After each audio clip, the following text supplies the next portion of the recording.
Thursday nights have become a staple of college football, and we here at CSTV's Football Nation, presented by the U.S. Navy, are proud to carry on that tradition.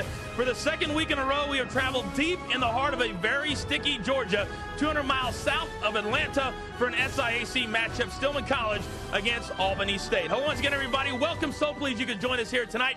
I am Jonathan Coachman, and tonight we have a matchup between two teams that have never met before on the field. Stillman, only their second year in SIAC play. They did not play Albany State last year. Well, Albany State, they're the three-time defending SIAC champions. Let's bring in now my tag team partner, as he is every week, Chris Ricks. And Chris, these two teams have never met on the field, but Coach Greg Thompson from Stillman, he knows a whole heck of a lot about Albany State. He does, JC. First meeting between Stillman and Albany State, but not as many surprises scheme-wise as you would think. Coach Thompson coached at Morris Brown College for 13 years, and they played Albany State every year. So, again, not as many surprises as you think. As he said, they know me, and I know them. So look for an exciting game tonight. Well, Stillman College, they absolutely are dead last on the ground. 2 games, 90 yards. I'm not a math major, but that's not a whole heck of a lot. So they get it done in the air in a major way. And Coach Thompson knows they're going to have to run the ball at times, but they love to throw the ball. As he told me today, we are a throwing team. And that's because of their junior quarterback, number 1, McCullum. He's going to throw the ball phenomenally tonight, the way he has done throughout the season. Very efficient, very effective. Says he's one of, if not the best quarterback in the conference, and that this team is not the same when he's not in that huddle. Yeah, Charles McCullum, will call his name a lot here tonight. As for Albany State, they get it done defensively. Dirty blue defensively, to be exact, and they've got a stud at the linebacker position. They do. Number 91, Alton Petway, for this Golden Ram defense. The SIAC Defensive Player of the Year in the conference in 05. Had 5 sacks last week against Kentucky State. So look for him to wreak havoc on the defensive side of the ball, make things very difficult for that opposing offense. Well, Chris, something's going to have to give here tonight. Can Stillman get it done, light up the scoreboard in the air, or will Albany State get it done on defense? It's Stillman, Albany State's kickoff. You know what it is. It's next. HBCU football, presented by the U.S. Navy. Stillman and Albany State is brought to you by the U.S. Navy. Navy, accelerate your life. And by Aflac, ask about it at work. And by Publix, where shopping is a pleasure. And by Nissan. Welcome back, everybody, to a very sticky Albany, Georgia. We're just about set for kickoff. Stillman Tigers, Albany State. HBCU football presented by the U.S. Navy. Alongside Chris Ricks, I am Jonathan Coachman. Should be a fantastic evening tonight, to be sure. And Chris, obviously the bands are ready, the fans are ready, and we're just about set to go as well. I know the bands are ready to go, JC, and I know these football teams are ready to go. So we got a packed house tonight. I'm excited. There you see Greg Thompson, the head man at for the Stillman Tigers. First season at Stillman. They were 1-1 on this year. And you talk about Stillman College. Well, they are fielded their first team in 1922, a very small school, only about 1,000 students. And they're 18-16 on the road since 1999. On the flip side of things, across the field, Albany State, a perennial power in the SIAC. And there you see the head man getting it done. Mike White in his 6th season at Albany State, 45-23, a .661 winning percentage for Albany State. Fielded first team in 1949, 3,600 plus students, and they are 9-2 at Albany Municipal Coliseum. A beautiful little stadium here in Albany, Georgia. So pleased you could join us. Stillman College won the toss. They have elected to receive.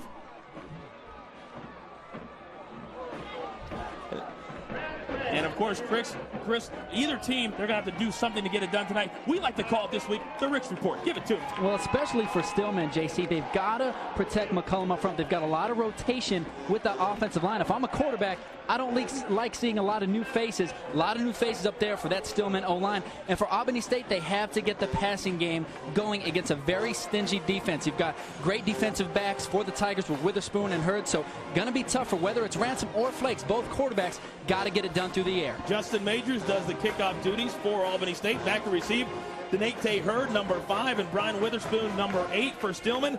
We're just about set to go. Hopefully you are too. Settle in. HBCU football presented by the U.S. Navy. Majors puts his foot into it, a high end-over-end kick. It comes down to Witherspoon at the 7. He takes it straight up the middle, and he gets rocked right about the 20 and gets stacked up by a host of Albany State defenders, and we are off and set to go. And Stillman College, we talked about it, led by Charles McCollum, who's a guy last week who threw for 4 touchdowns, Chris. Well, one of the most talented, if not the most talented, quarterbacks in the conference. He's got a lot of enthusiasm. He's the leader of this offense, even though he's just a junior. As we touched on in the opening, Coach Thompson says, when this guy is not in the huddle, whether it's in practice or a game, my offense is just not the same. Charles McCollum and his coach will describe him as an absolute leader on the field, very athletic, and a very, very strong arm. Here we go, first down and 10 from just past the 20-yard line for Stillman. They hand it off to the only back in the backfield. That's Arthur Harris, who is a transplanted fullback, and he'll be playing the tailback line here tonight. And here are the starting lineups for Stillman College, and 4 new performers on the offensive line, Chris. Well, as we talked about, that rotation, a lot of new faces out there. You got guys rotating in new places, so look for them to really try to get settled into that position. Some guys playing where they've never played before. Very quickly, the backs and receiver, and we already mentioned that Arthur Harris will now be in the tailback position. We'll bring up a second down and 10. No gain on the first play for scrimmage for Harris. And Marcus Bryant, will talk a lot about him as well. Well, now you see McCollum, he rolls out, very athletic. He's got a man, it's Witherspoon down the middle, and a perfectly thrown pass, and it's dropped right through the hands of Witherspoon. Excuse me, that was Kenneth Brown that was out there, and McCollum can't believe that they had a sure touchdown, and what a way that would have been to start for Stillman. Very frustrating as a quarterback when you have a big play, you have your receiver wide open, you make a nice throw on the run, which doesn't happen very often, put it right in the hands of his receiver, Kenneth Brown. Should have made that catch for this Tiger offense. Big disappointment on the first play of the game. Marcus Bryant is the man that Stillman goes to most of the time. He had all 4 touchdowns a week ago, so Kenneth Brown obviously is going to be the man that's going to be open. It was that case on second down, but nevertheless, we bring it back. Third down and 10. We're just over a minute in to the ball game here tonight. Here's a handoff inside to the big fullback. That's big number 44. And only about 4 yards on the play, so 3 and out for Stillman, and they'll have to punt. A quick look at the defense for Albany State, and they play a 3-4 defense. They do, and they're led by their linebackers. We've talked about Alton Petway, but do not forget about number 7, Eric Crosby, another stud linebacker on the other side of Petway, going to make a lot of big plays this evening. Lamontre Williams back for the punt, and it's blocked, and the ball's going into the end zone, and it's going to be recovered in the end zone. It's a touchdown, Albany State. Number 14, Marcus Jefferson, a man that coach said we needed to watch on special teams, and just like that, Marcus Jefferson gets the block punt in the end zone, and Albany State takes a 6-0 lead. And we talk about games won not just on offense and not just on defense, but with special teams. That's where you see the play of your special team stepping up early in the game, making a big play, getting the Rams on the board early.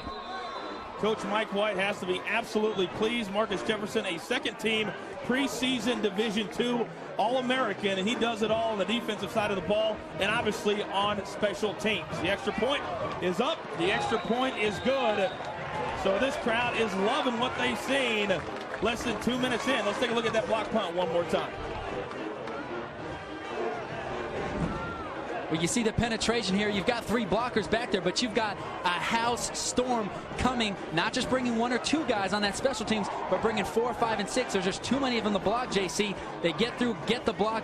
What a big momentum term early in this game. The punter for Stillman is actually the all-everything wide receiver, number 3, Marcus Bryant, and even he wasn't athletic enough to get that punt off. So what a fun start this was for Albany State, who was unbeaten. They defeated Kentucky State 1 week ago, 21-7, and they now have a very early 7-0 lead over Stillman. And obviously Stillman and Coach Thompson wanted to get on the scoreboard first. They had a chance to do that, the drop pass, and then the block punt for a touchdown. And that's where you see the missed opportunities. That play comes back to bite him. You think, oh, it's just a drop. But to see where you could have had a touchdown, now the momentum changes. Now you're down 7. Big mistake for the part of that offense. Witherspoon and Hurd are back yet again for the kickoff by Justin Majors. 7-0, 13-13 remains here in this first quarter. Another end-over-end kick. That's going to come down to Witherspoon again. This one carries all the way into the end zone. He'll go ahead and bring it out. He gets out past the 15, but wrapped up there nicely at about the 17-yard line. So McCollum and the offense will come out and try it again, Chris. Well, even we see it on the kickoff here. Special teams, such an important factor. You see him dancing in the hole. When you have a deep guy back on a kickoff return, you'd like to see him hit that hole very quick, not dance before he hits hole. After he gets in there, maybe make some moves. Could have definitely lost some yards, left some yards on the field there on that return.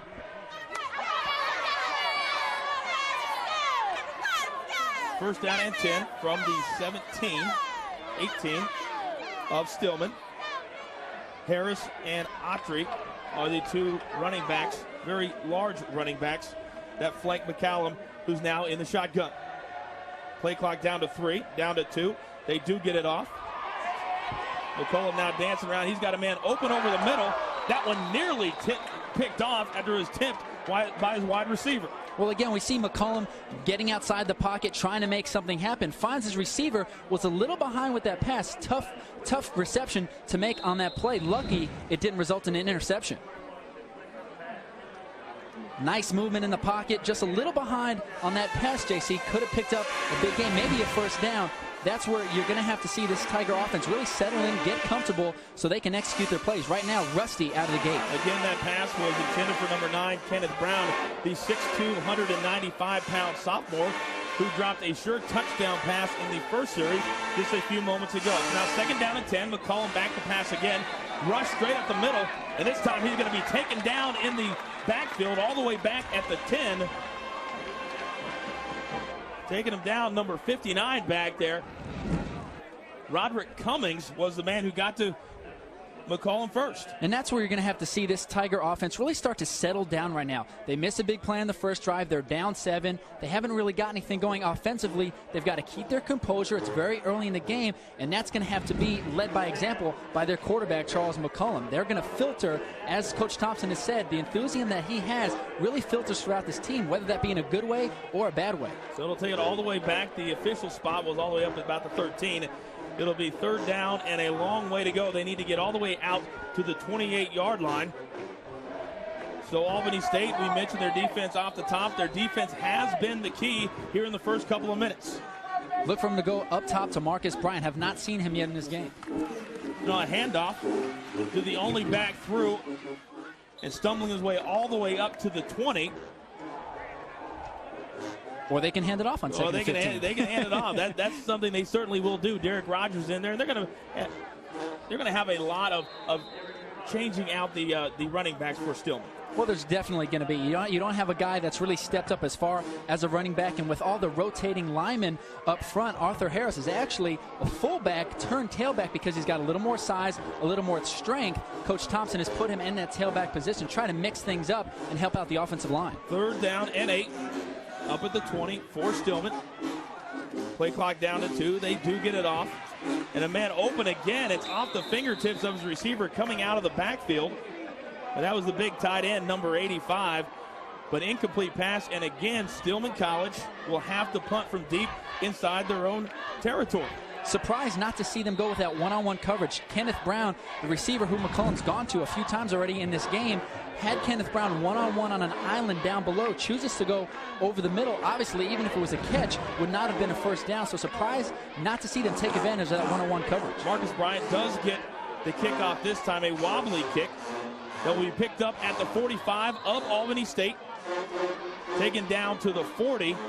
And so again, Albany State, they will take over for the first time tonight on offense inside of Stillman territory. Well, they got the punt off, so that's a good start.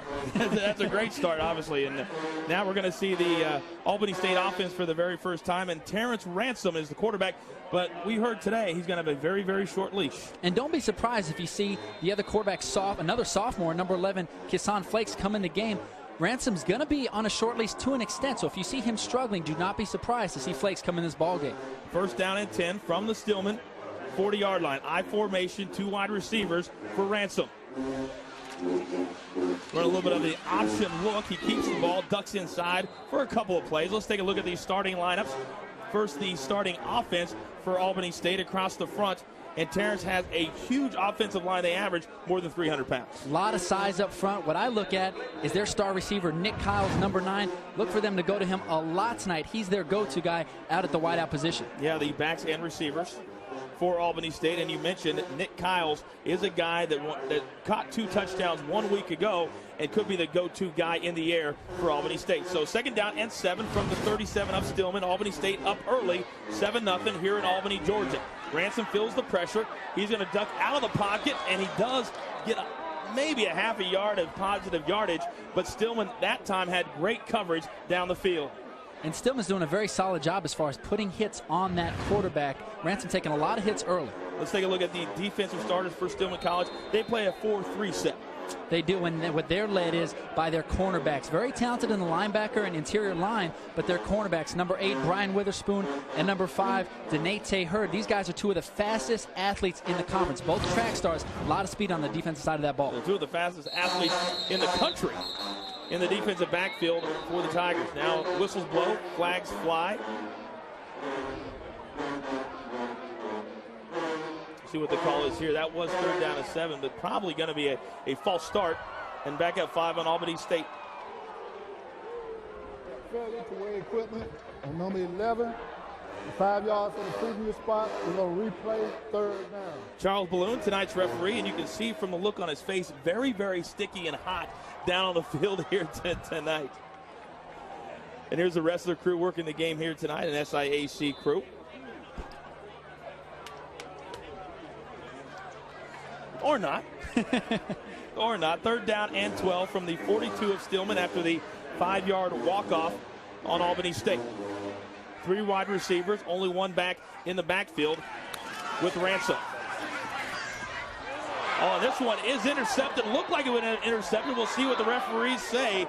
And indeed it was. This time, number 52 for Stillman. That's Harvey Logan gets the interception. And after the attempted screen pass, the interception is Stillman now back in business. And that's why on a screen pass, you want to control that pass. You don't want to throw that high. The back sitting out there, and know it's tough to see him, but that's where you want to drop it over the defensive lineman. Cannot be high on those screen passes. I know at Florida State, if I was high on a screen pass, it wasn't going to look good for my running back. Almost intercepted on that play. The pass was intended for Gary Nevins. Off his fingertips, Stillman gets the turnover. So here early on, both offenses have looked, well, less than sharp in the first 5 plus minutes. So Stillman takes over on offense at their own 40, their best start of their first 3 possessions. I thought it hit the ground, JC. I didn't know we got it. Well, that's why we're up here and not down there. Now McCollum back to pass. He's got nobody open now. Now he does. He's got a man to the near side. And this one hits the chest, bounces off, and they're saying incomplete pass. So in the first 6 minutes, McCollum's receivers are absolutely unable to hang on to the football. They're just not able to make plays for him. He's getting outside the pocket. He's trying to get the ball to his playmakers. Here you see his receiver saying something about my hands. I don't know if it's slippery down there, the ball's wet, if the field's wet. But McCollum is making plays, and his guys got to step up and help their quarterback out. Number 83, Gabriel Davies, was the man the ball was intended for, but McCollum's had no time here in the early going. And that's where we see the rotation of those offensive linemen up front. He's having to get outside the pocket and flush a lot because of the pressure on him right now. 2nd down and 10 from their own 41-yard line. McCollum, he's got a man out past the 45 to the 46. This one is complete to his flanker, number 15, Iverson Williams. That played good for about 4 yards. It'll bring up a 3rd down and a long 5 from just inside of the 47. He's hitting them in good places, JC. They finally make a catch with a ball thrown in their numbers. Well, I know it's sticky, and I know a lot of people are down there sweating, but I didn't know it was that sticky and that sweaty. We're with a 3rd down and 5 for Stillman. They trail by 7 here in the first quarter. Albany State scoring on a blocked punt a couple of minutes in, and the handoff straight up the middle, kind of a questionable call. Nowhere for that play to go, so that'll bring up a 4th down and 4, and Stillman will have to punt. Still waiting to see Marcus Bryan. He's their top receiver. Have not gone to him yet in their wide receiver number 3, so interested to see when they're going to start putting the ball up top to their talented wideout. Well, Marcus Bryant, all he's done so far is punt and get a punt blocked. So 4th down and 3. He's punting again. And Bryant does get it off, and it lands at the 22 and taken down there by Lamontre Williams. Still looking for a little bit of room, but nice punt coverage by the Tigers. And so Albany State will take over inside their 20 at the 18. So lots of fireworks early, but the offense is unable to get things going. 7:47 remains in the first. Albany State by 7.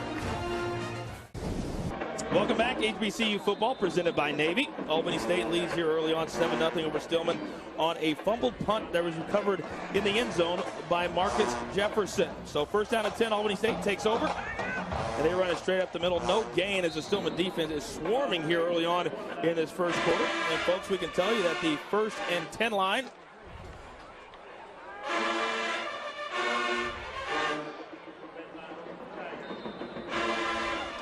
Albany State up 7-0 to bring up a 2nd down and 10 from just inside their 20. Terrence Ransom out for his 2nd go at it. Keep in mind you'll see Kassan Flakes throughout the evening, the backup quarterback for Albany State as well.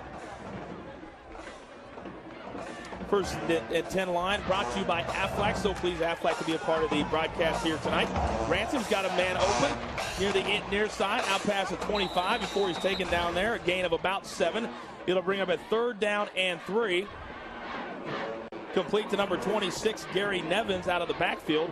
And so Albany State and Terrence Ransom, both quarterbacks to me, looks like they have the same type of athlete and the same type of arm.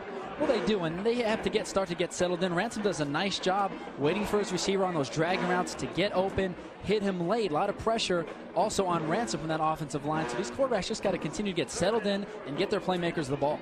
3rd down and 3 from just outside the 25 of Albany State. Ransom hands off to Nevins, the only back to backfield. Plenty of room here near the inside. Past the 30, out past the 34, and that'll be good enough for an Albany State 1st down. And that's what this Ram offense is going to have to do, mix things up. Throw some dragging routes, then do an ISO outside like they just did. Try to keep this Tiger defense on their heels. Well, so far this season, Gary Nevins in 3 games has only rushed for 18 times, 102 yards. But here early on, very active in the passing game and in the running game for the Rams. So 1st down and 10 at the 34. 3 wide receivers and a lone back in the backfield behind Ransom. And the handoff will go to the lone back through, and plenty of room out there past the 40 to the 45, still on his feet, and now driven out of bounds past the 50. That's Jimtavius Walker, 5'10", 215-pound junior from Statesboro, Georgia. And there's going to be a lot of guys in and out, obviously, with the hot weather here tonight. Chris, you're going to have to play a lot of guys so they don't cramp up and get tired. Well, you see them mixing up their running backs, using the big guy now. They just use the speedy guy. So what they're trying to do is keep this defense on their heels. Look for them to go to the air now. Try to continue to keep things mixed up. They did actually mark him out all the way back at the 47 of Albany State. That's where it'll be a 1st down and 10. Now Ransom back to pass. He's being flushed out. He's got a man. Now he's going to run for it. He's at the 50, inside the 50, and his momentum takes him all the way down to the 47 of Stillman. So what appeared to be a negative play turns out to be about a 7-yard gain. And what Ransom was waiting for was his back, Walker, to peel out in the flat. There was waiting for the defender to commit to himself and then drop it off to his back. But Walker just stays there and blocks, as a good back should do. You can see him waiting for him to break. He decides to block, and Ransom has to decide to keep it himself. So 2nd down and 3. Now inside of Stillman territory. 3 wide receivers again for Albany State. But again, it's Walker inside the 45 down to about the 42. And so Albany State, who had several different running backs averaging about 30 to 35 yards per game, and you can see we've already called 2 or 3 different names in this offense.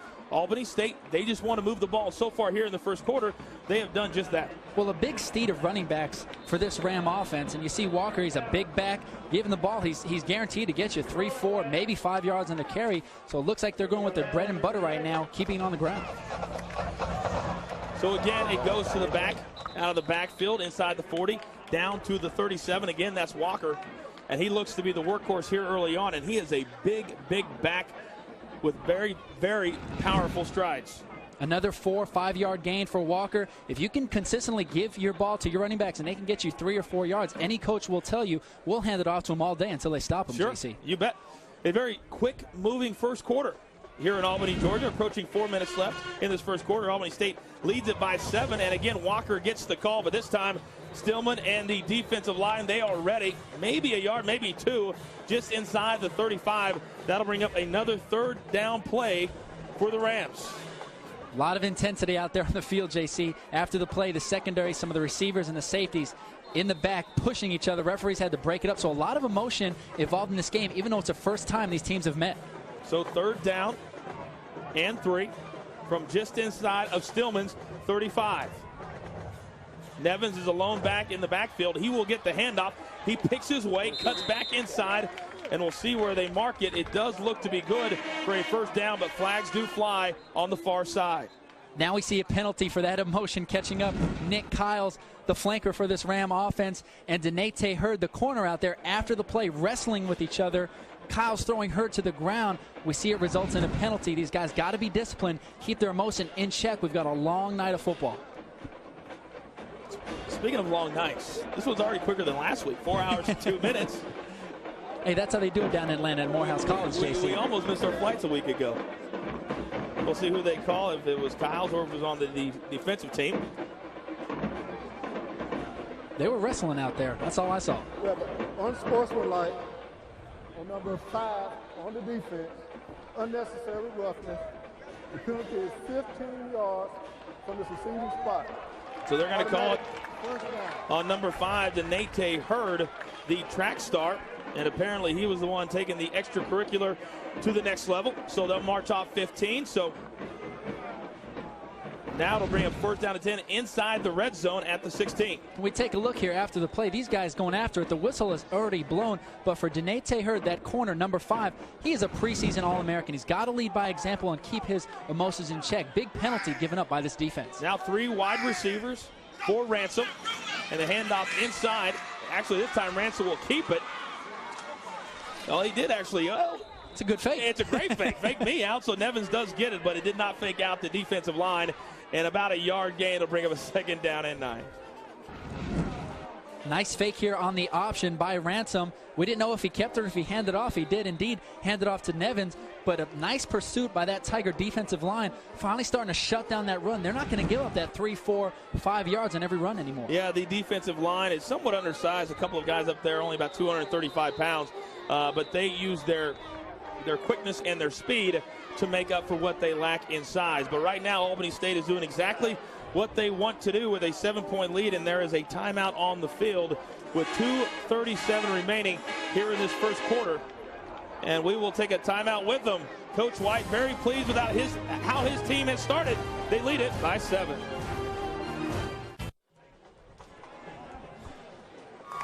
The energy just keeps on going and going and going here in Albany, Georgia. Albany State leads it by 7. 2:41 remains in the 1st quarter. HBCU football presented by Navy. Albany State is driving after the personal foul call a couple of moments ago. It'll bring 2nd down and just over 10 from the 17-yard line of Stillman. We see Flakes in the game now. Coach White for Albany State trying to mix it up with his quarterbacks. And Ransom trying to dance out of the pocket, but he's going to be caught back there. And now Flakes has gone into the game. And we told there's going to be a lot of rotations. We have to just stay on top of things. And right there, big number 98, Brandon Johnson, was able to tackle the quarterback in the backfield with a loss of about 5. So bring him a 3rd down and 16 for Albany State and the backup quarterback, Kassan Flakes. And that's the pros and cons of rotating your quarterbacks. Flakes not settled in yet, still trying to find his rhythm in that pocket. As you see him flush there, not able to pick up any yards. What kind of coaching staff makes it number 1 and number 11? So 3rd down and 16. And it pitch back to Nevins, and he's hit hard. After about a yard gain, he gets only to about the 23, and that's going to bring up a field goal situation for the Rams. So Kassan Flakes and Terrence Ransom, both guys are getting action here early on, and that's exactly what Coach Mike White said would happen. So now in for the field goal attempt, number 15, Matthew Hawthorne, 5'10", 208-pound senior from Savannah. This one will be a 40-yard attempt, and he's a straight-on kicker. So Hawthorne, not even close, well to the left, well short. And so Stillman, even though they gave a bunch of yardage, Albany State unable to capitalize, so the score remains at 7-0. That Tiger defense really stepping up there after those big rushes by Nevins and Walker early in the drive, shutting down that Golden Ram offense, keeping them from getting any points.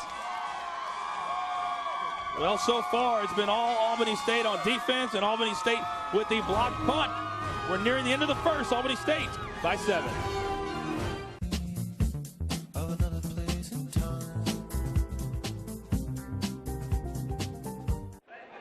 We are back. HBCU football presented by Navy. Albany State leads Stillman by 7. 1:22 remains here in this first quarter. You got to love the enthusiasm of these college kids. They run out. They're not used to being on TV. Run one play. We got to stop them. So it's a second down and about 1. There was a 9-yard play while we were at commercial break. So we're just inside of a minute now. The clock is running for Charles McCollum and the Stillman Tigers. And he's going to take it himself. Goes over the right side. And it's about 2 yards, but plenty for the first down. The clock will start when they reset the chains. So Stillman with a first down, and it seems like Charles McCollum is starting to settle down a little bit, settle in, but still has not got that passing game going as of yet. He's still waiting on his playmakers, JC, to make some plays for him, catch the ball. He's putting him in a good spot in their numbers. And we talk about the enthusiasm of these players. A lot of these guys haven't played a lot of college football. If this is their first year, they haven't played that many snaps. They're used to high school and, not like you said, not being on TV and getting out there and just playing. So a lot of these guys have to get used to the college aspect, timing of the game.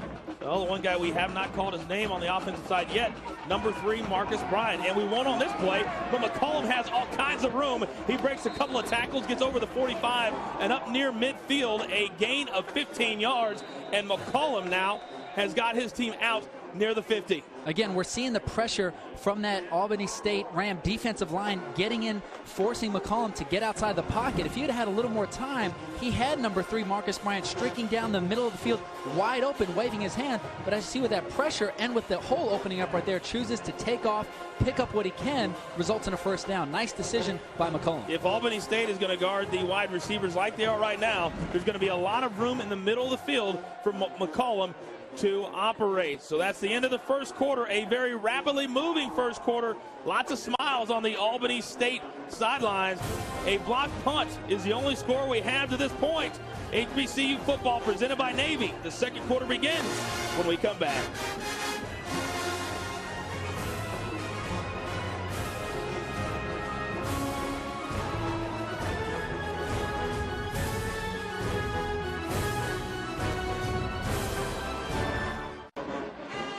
We are set for the beginning of the second quarter alongside Chris Ricks. I'm Jonathan Coachman.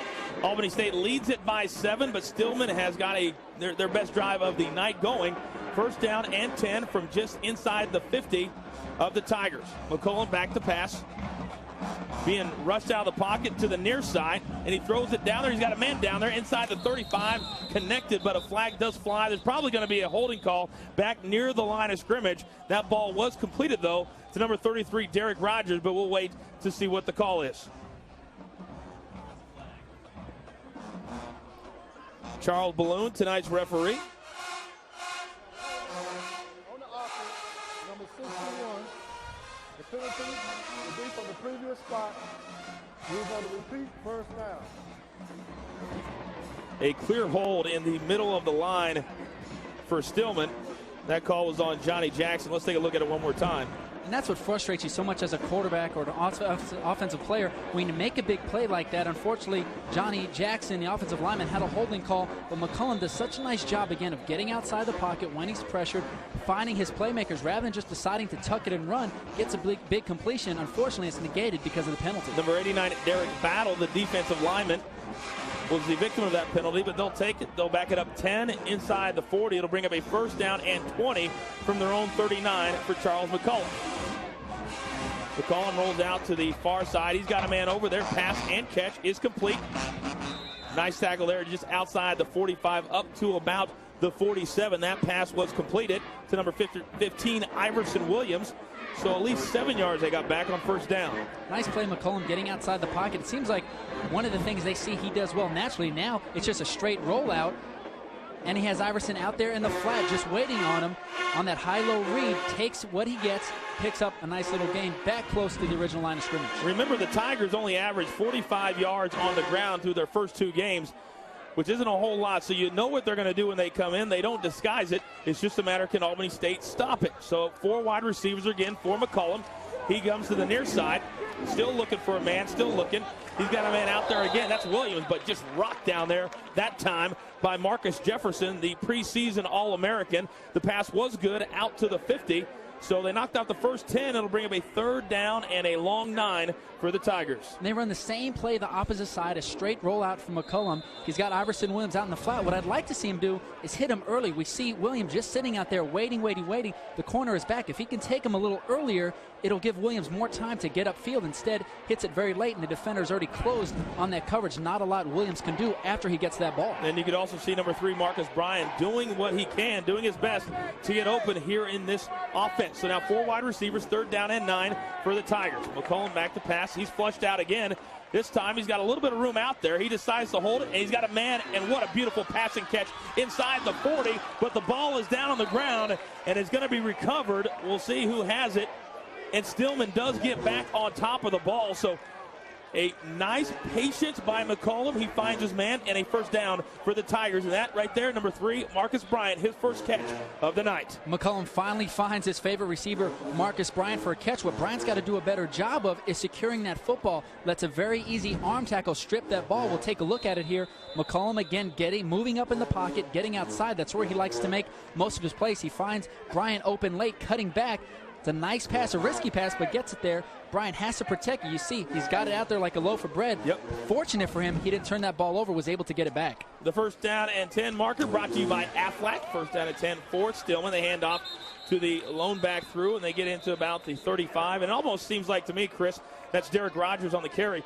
It almost seems like to me it's like the obligatory, we'll hand it off once every 8 or 9 times because we have to, not because we want to. You got it, JC. They got to keep the defense honest. But as Coach Thompson said, if we're going to get it done, it's going to be through the air. We've seen how effective they've been throwing the ball, haven't been as effective running the ball, but you got to keep that defense honest.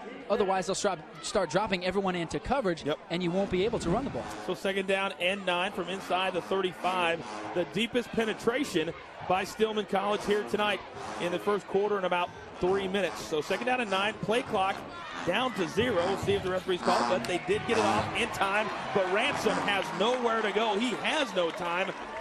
Sacked in the backfield by big number 91. That's Alton Petway, and we mentioned him off the top, the repeating player of the year defensively in the SIAC. Well, Petway definitely wreaks havoc, but the left tackle, number 79, Devon Waller's got to do a better job. We see it's a lookout block. It's one of those blocks where your lineman says, hey, look out, the guy's coming. Waller's got to do a better job protecting his quarterback. McCollum didn't have a chance on that play. There you see the 6'3", 258-pound senior. Coach White says he plays every down at 100%. He goes sideline to sideline, has great speed, and is the heart and soul of this Albany State defense. So after the sack, that backs it up to the 41. It'll bring up a 3rd down and 17. And again, taking too much time in the huddle. The play clock is down, so a timeout on the field is called by Stillman. And Coach Thompson very frustrated right now with how his Stillman team is unable to get plays off. So we'll take a timeout too. Stillman on the move. We'll see if they can catch in. We are back. HBCU football presented by Navy. Albany State leads at 7-0. 11:02 remains here in the 2nd quarter. And folks, it's 3 times the action this Saturday when CSTV brings you a triple header from Football Nation. We'll be making stops in Alabama for Arkansas State, Pine Bluff, and Alabama State at 6 Eastern, followed by a nightcap in Louisiana when Northwestern State hosts Delaware State. But it all starts in the Sunshine State at 2:30 Eastern for a showdown between Georgia O'Leary's UCF Golden Knights and in-state foe USF. Football is a way of life. Live it with CSTV. And obviously a huge weekend of college football all over the country, but especially right here on CSTV. So back to the field, 3rd down and 17 for the Tigers and Charles McCullough. He hands it off, fakes the handoff. He's got a couple of men down there, but great coverage in the secondary. He tries to pass back over the middle, intended for Bryant, but nice coverage out there. Incomplete pass, and I'll bring up a 4th down and long and a punting situation for the Stillman Tigers. So Chris Ricks alongside Jonathan Coachman. And Chris, that was the deepest penetration that the Tigers had thus far. And McCollum, again, is doing a great job getting outside the pocket. You see these defensive ends, these defensive linemen cannot catch him. He's such a great athlete, trying to get his playmakers the ball, trying to pick up big downs. So it's really been a one-man show with McCollum so far for this offense. Lamontre Williams back for the Rams. Marcus Bryant punts for the Tigers. And a spiraling kick taken inside the 5. But all kinds of room, and still on his feet, all crushed out there at the 24. But a nice return by Williams up to about the 25, and that's where Albany State and their offense will take over. Once again, we are live in Albany, Georgia. HBCU football presented by the U.S. Navy. He is Chris Ricks. I am Jonathan Coachman. And we'll see which quarterback. It's going to be Terrence Ransom, the man coming out now for Albany State. We've seen both their quarterbacks up until this point. Ransom and Flakes have both done a nice job as the 1st and 10 line you see there, presented by Aflac. 10:40 remains here in this second quarter.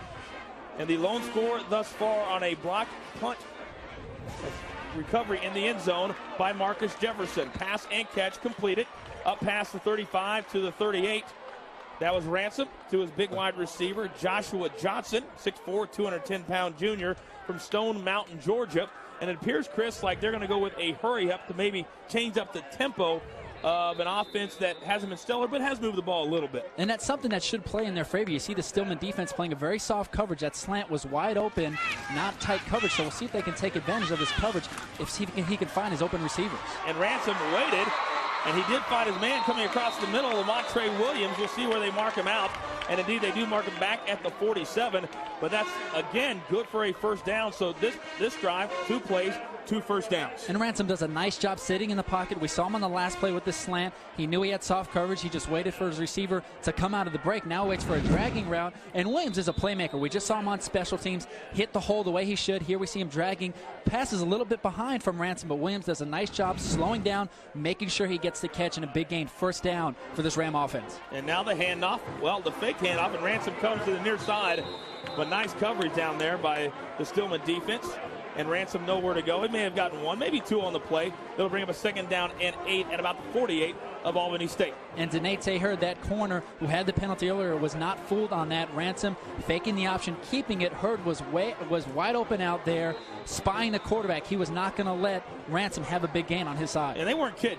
Hurd and Witherspoon can flat out fly in the defensive backfield of Stillman, and they can come up as quick as anybody you're ever going to see on any level of football throughout this entire country. So Ransom now fakes the pass, and he keeps him himself and tripped up there by big number 98, Brandon Johnson. It appeared he was going to have a couple more yards, but gets knocked down at the 48. It'll bring him a 3rd down. And Johnson does a very nice job getting off the block there. If Ransom would have got by, like you said, JC, he would have had at least 10, maybe 15 yards to run. Johnson does a nice job spinning. We'll see him down here at the bottom, coming back, getting off the block, and getting Ransom by the shoelace. Ransom and Hassan Flakes are the 2 quarterbacks that rotate in for Albany State. So now 3rd down and 4. They need to get just inside of the 44 of Stillman. Ransom's got a man out there. He fires a bullet, a nice pitch and catch out there to number 9, Nick Kiles, the man we talked about who had 2 touchdowns a week ago. He gets the big first down catch, and this drive continues. Now we see Ransom getting outside the pocket. We've seen it a lot with McCullum. Ransom getting out. He's got a nice little hitch route out there by Kiles. Again, with that soft coverage, you're going to get that all day. Sets up, nice pass, has it waiting out there on Kiles, his receiver. Big gain. They need to keep this consistency with the hitches and the slants with the kind of coverage they're getting. Take advantage of that, JC. And now it seems like the Albany State offense, much like you and I, are starting to settle in a little bit. So now 1st down and 10 inside the 40. Ransom looks to the near side. He's got a man out there. That was Kyle, but nearly intercepted. Great closing speed by the man we just talked about, Denae Hurd. He closed on that one, nearly had the interception. Nice little smash route run out here by this Ram offense. You've got a hitch on the outside, a corner coming from that slot receiver, and who you're reading on this is that cornerback. If he bites, you go up top to the flag. If he drops back, you take the hitch route, and you saw Hurd was a little in between there, baited him very well, didn't bail right away, and didn't commit up. Ransom chooses to take the hitch, but Hurd is all over it. Stillman puts a lot of pressure on Denae Hurd and Brian Witherspoon at the cornerback position to guard one-on-one with their great speed. Now Ransom, he holds the ball. He's got all kinds of room. He's inside the 35, inside the 30. He'll run out of bounds there. A 12-yard run. No flags are down, and good for another first down. And you can see there, Albany State widened the field, spread it out, and Ransom had all kinds of room to run. Terrence Ransom is quick. Did you see him step up in that pocket? I mean, as soon as he hit his 5th step, he saw that hole open up, and he just stepped up and took off, resulted in the first down. He wasn't waiting for anyone to tell him to run the ball, JC. That kind of reminded me of the days when you were at Florida State, just taking the ball and shooting it up the field, doing your thing, cutting left, cutting right. and sliding. All right, here we go. First down and 10 inside the 30 at the 29. Albany State's best drive of the night here as well. Except the sliding part, Jason. There you go. The handoff to the big number 31 Walker, and a nice push by the offensive line gets him inside the 25 to about the 24. And now a late flag comes flying in from the back judge, and we'll see what that's all about. And I'm surprised we haven't seen more of these flags the past couple of plays. JC, I've seen a lot of late hits. Backs have been down. Guys have been coming, hitting in late. The referees have been pretty gracious. Now we're seeing them starting to throw that laundry out on the field.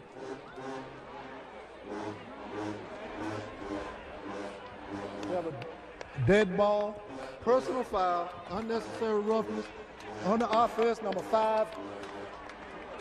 That'll be penalized 15 yards from the succeeding spot. The wide receiver, Lamontre Williams, is the victim, and he's going to come off the field and no doubt get somewhat of a talking to by Coach White.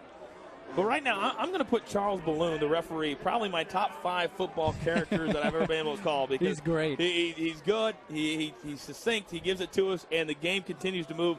And one of the best names you're ever going to have at any level of college football. So the dead ball foul on Williams takes the ball all the way back to the 39 of Stillman and out of field goal range at this point, and second down and a long way. And Ransom has all kinds of time. He fires it behind his intended receiver, number 85, Matthew Magwood, the tight end.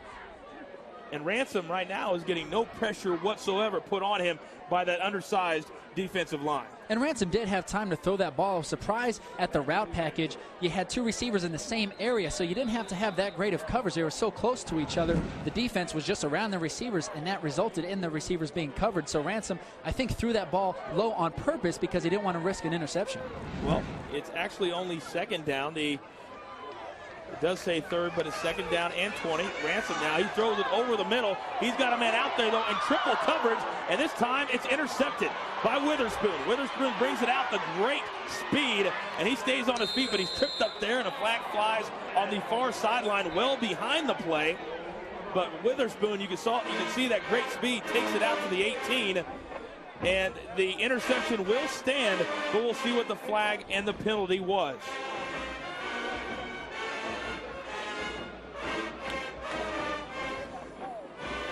So, Chris, you can see right there throwing into triple coverage, not the best decision by Mr. Ransom. And that's what you call a him route. Terrence Ransom was going to Nick Kyles the whole way. Didn't have to read a coverage. I'm sure the coach told him, hey, we want to get it to Kyles. Give him a jump ball up there. That's what you call a him route. No read involved in that progression.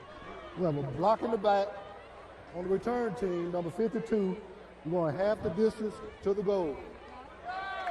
So the call was on Harvey Logan, and really a block in the back that was unnecessary. But sometimes you get a little bit excited. Let's take a look at the interception one more time. Kyles is on the left side of your screen. He's running a streak route, or a 9 route, if you will. Not only double, but triple coverage back there. So Ransom, if he's reading that, he's not going to make that throw. But they want to get the ball to their best receiver in Kyles, give him a jump ball. Unfortunately for this Ram offense, it doesn't work out there as the Tigers get the interception. Well, Logan, you can see where the block in the back came in. Completely unnecessary, but they did call it, so they'll take it back all the way inside the 5. So it'll be first down and 10 from their own 4-yard line for Stillman. They hand it off to the second back through, and immediately a flag comes out on the play. Starting to see a lot of emotion come out with these football players right now. First time playing each other. They want to establish who has the attitude, who has the energy, because they're going to remember this next year.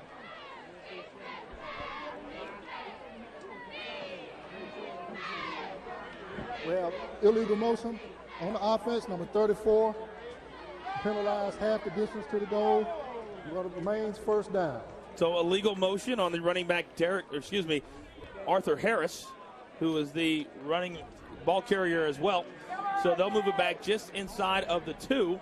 So it'll bring up a first down and 13 for the Tigers. And I'm surprised it wasn't unsportsmanlike conduct. I'm seeing a lot of pushing, a lot of late hits, a lot of guys taking some cheap shots at each other. The referees are going to have to do a good job keeping an eye on that before this game gets out of hand. You know, usually you see it on teams that have a rivalry. This is the first time that either one of these teams have met on the football field, but it is conference play, and every game counts in a major way. Handoff to the second back through,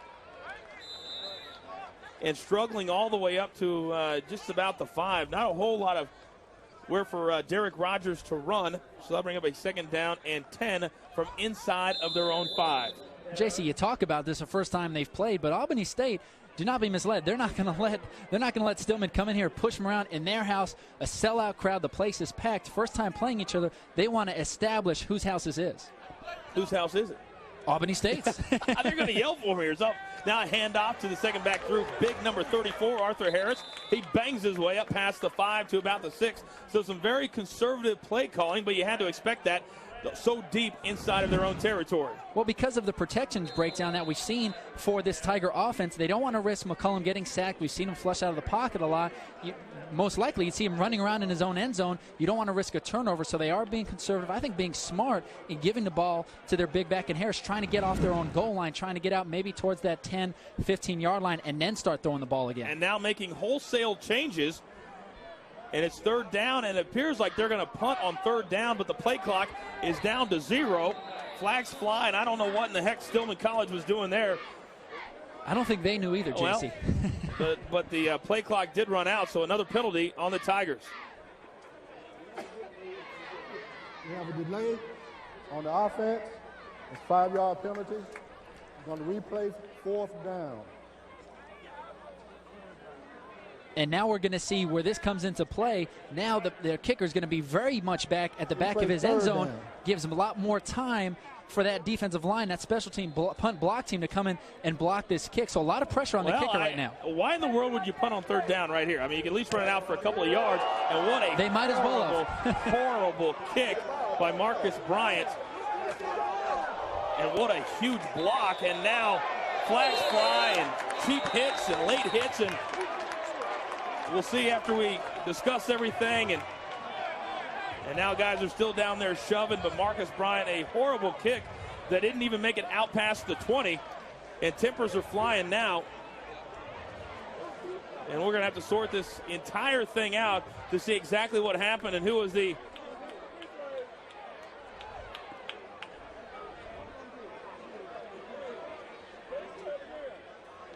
Well, Chris, you mentioned it a few minutes ago that the tempers are starting to flare, but now it's starting to get borderline, a little bit out of control in the late hits. And you're seeing it from the star players. That was number 1. Unsportsmanlike penalties on number 91, Blue. It was on Petway.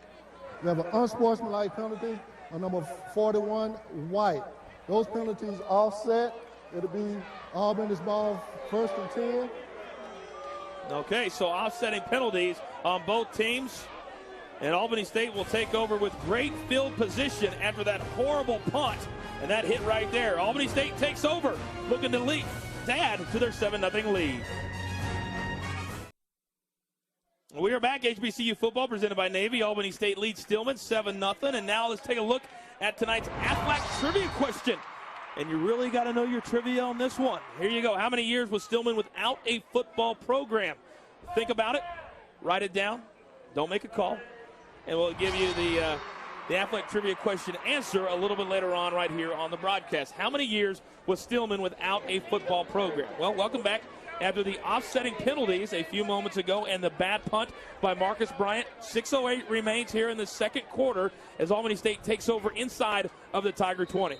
We didn't get a chance to look at it before the break, but what happened is the star linebacker for the Rams, number 91, Alton Petway, came in and hit a guy late, number 20, Larry Albert, and then what happens is his free safety, number 28, Sylvester Campbell, gets his back, came in, but unfortunately penalties for both teams. And now Nevins will go in for the touchdown, but wait a second, a couple of flags are on the field, and the referees are blowing their whistles. This touchdown is not going to count, but a nice nifty touchdown run by Mr. Nevins. A lot of penalties tonight, JC. A lot.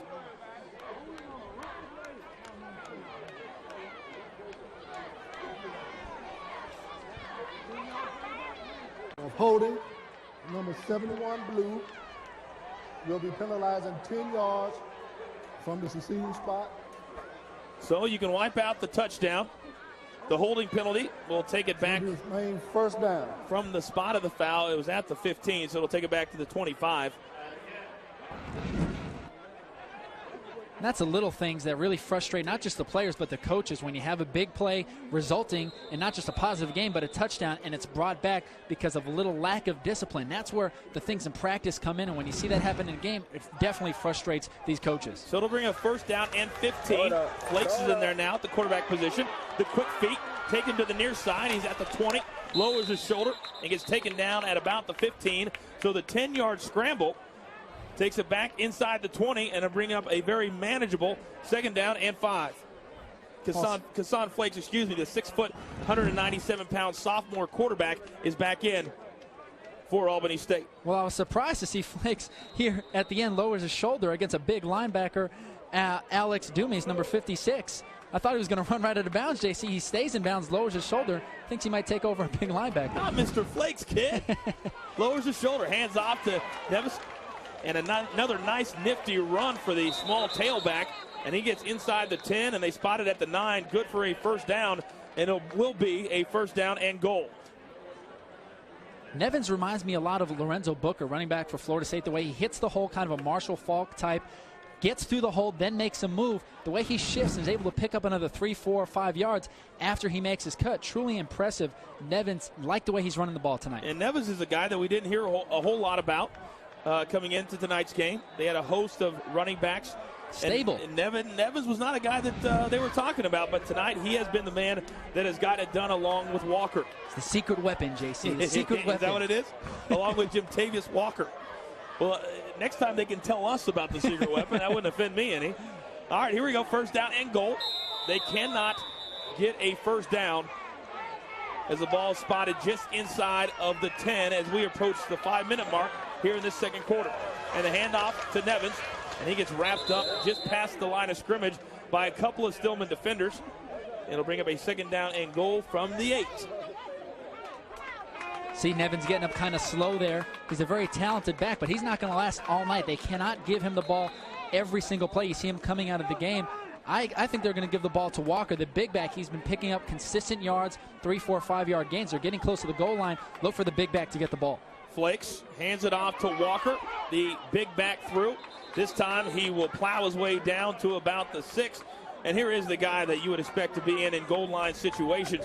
A good 50 pounds heavier, 40 pounds heavier than Nevins, but Nevins right back onto the field. Walker, you see there, he's a load.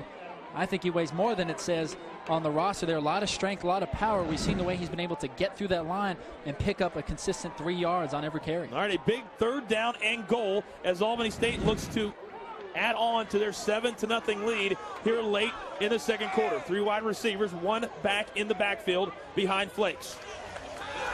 Flakes now flushed out of the pocket, still on the move. It's going to be a foot race to the corner of the end zone. Stops, cutbacks up, and he leans in, and a touchdown for Albany State. What a great extra effort when it looked like he would be stopped at the 5. Flakes gets in, and now it's 13-0 Rams. I thought he was going to run out of bounds or maybe slide it. He fought, made some moves, made some cuts, was able to get in the end zone. Nice play by Flakes. So the 6-yard touchdown run, and what a great extra effort at the end of the play to get into the end zone.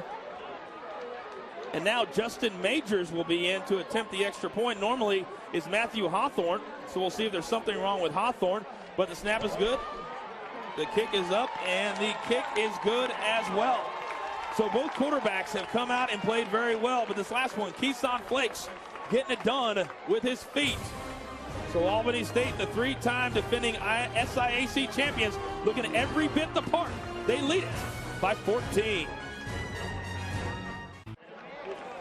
14-0 is your score after the 6-yard touchdown run by that man right there, Keeson Flakes, the quarterback for Albany State. Let's take one more look at it, Chris. And we see here the Stillman defense, a lot of one-on-ones. He's able to get outside the pocket. He's got Kyles right there in the back of the end zone, number 9 wide open, but Flakes decides to keep it, makes a couple moves, and as we said, fights to get out of that end zone. JC, he didn't flake on that one.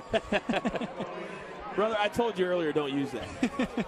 Don't try to be cool like me. All right, here we go. Witherspoon and Hurd, the 2 speedsters for Stillman. I knew you were going to use it, though. Justin Majors will put his foot into it. Nice. It made you smile, JC. It made you smile. It did. Comes down to Witherspoon at the 2. He takes it up the middle, past the 10, past the 15, but he is taken down right there. Nice coverage for Albany State.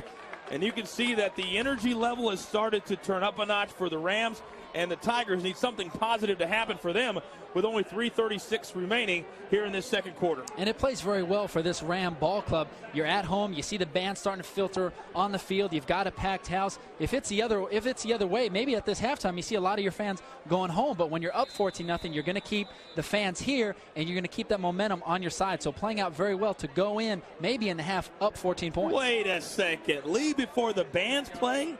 Come on. I said halftime, after the bands played. We saw it last week. After those bands played, a lot of people went home. It was a big win last week for Lane College. Also an SIAC matchup against Morehouse. So here we go. First down and 10 for Charles McCollum. He's got a man out there on the far sideline.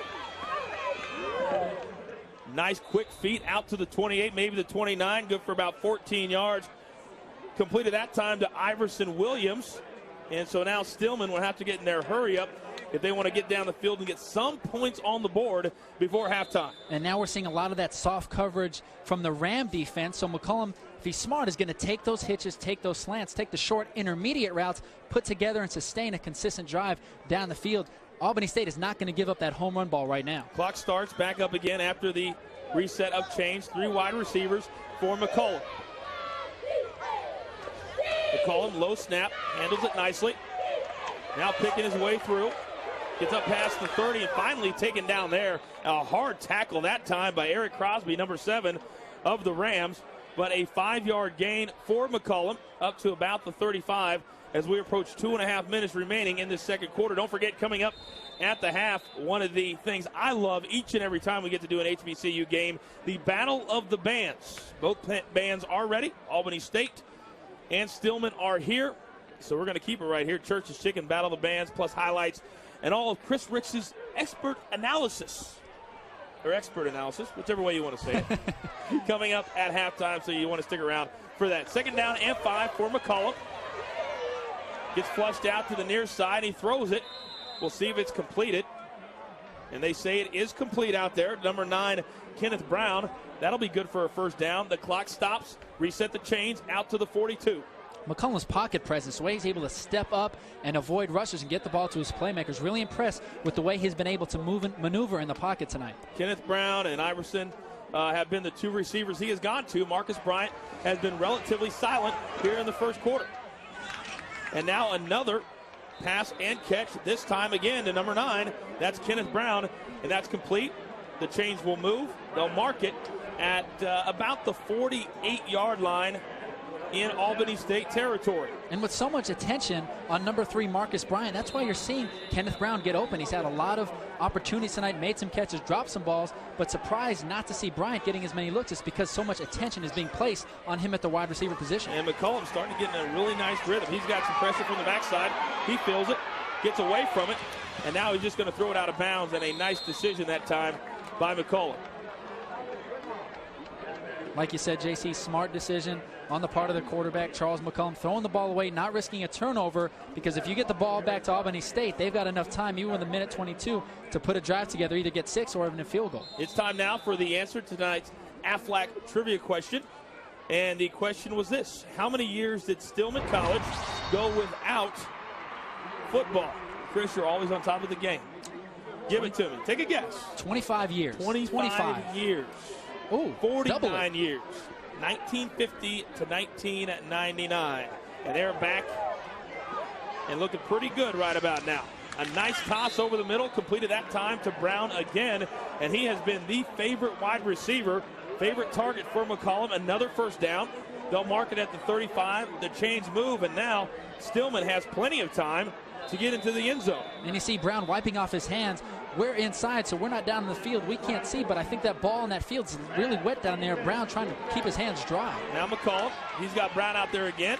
He throws it to him, stays in bounds. Instead of going out of bounds, I think the Albany State defender thought that's what was going to happen. Instead, picks up some extra yardage. Another first down throw and catch.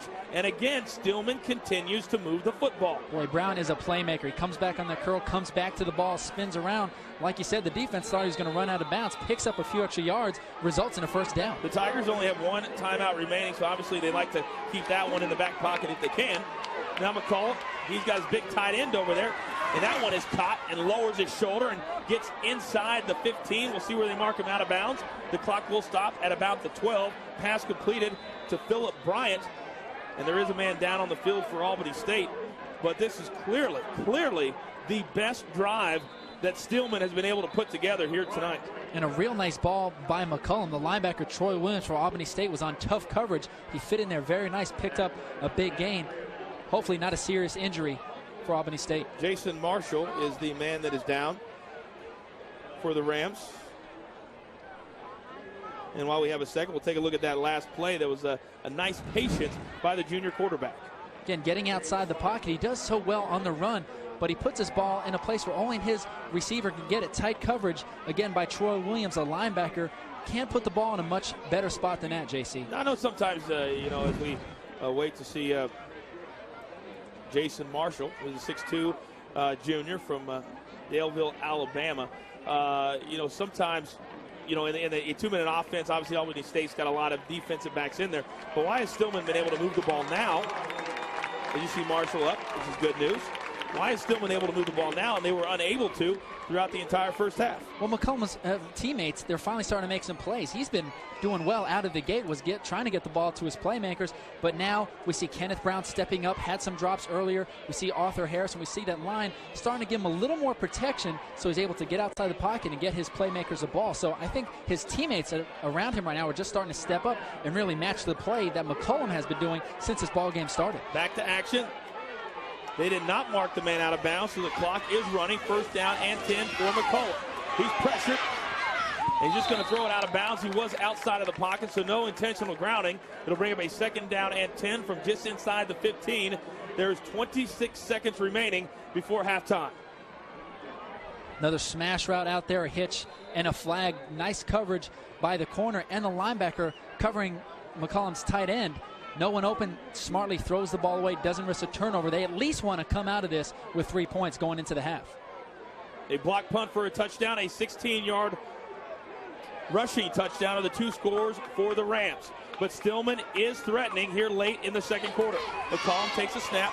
He's got a man open, and just off the fingertips of his intended wide receiver, that was Bryant. That would have been good for a first down inside of the 5. But now with 22 seconds remaining here in the second quarter, a third down and 10. They need to get just inside of the 3 for a first down. And if you look at the defense that the Rams are playing right now, they're playing a straight man 4 coverage defense. There's no safety. I'm surprised not to see the Tigers go to something over the middle, a slant or a post. All the coverage is out on the outside. The middle of the field, right below that goal post in the end zone, is wide open. We'll see if they can take advantage of that.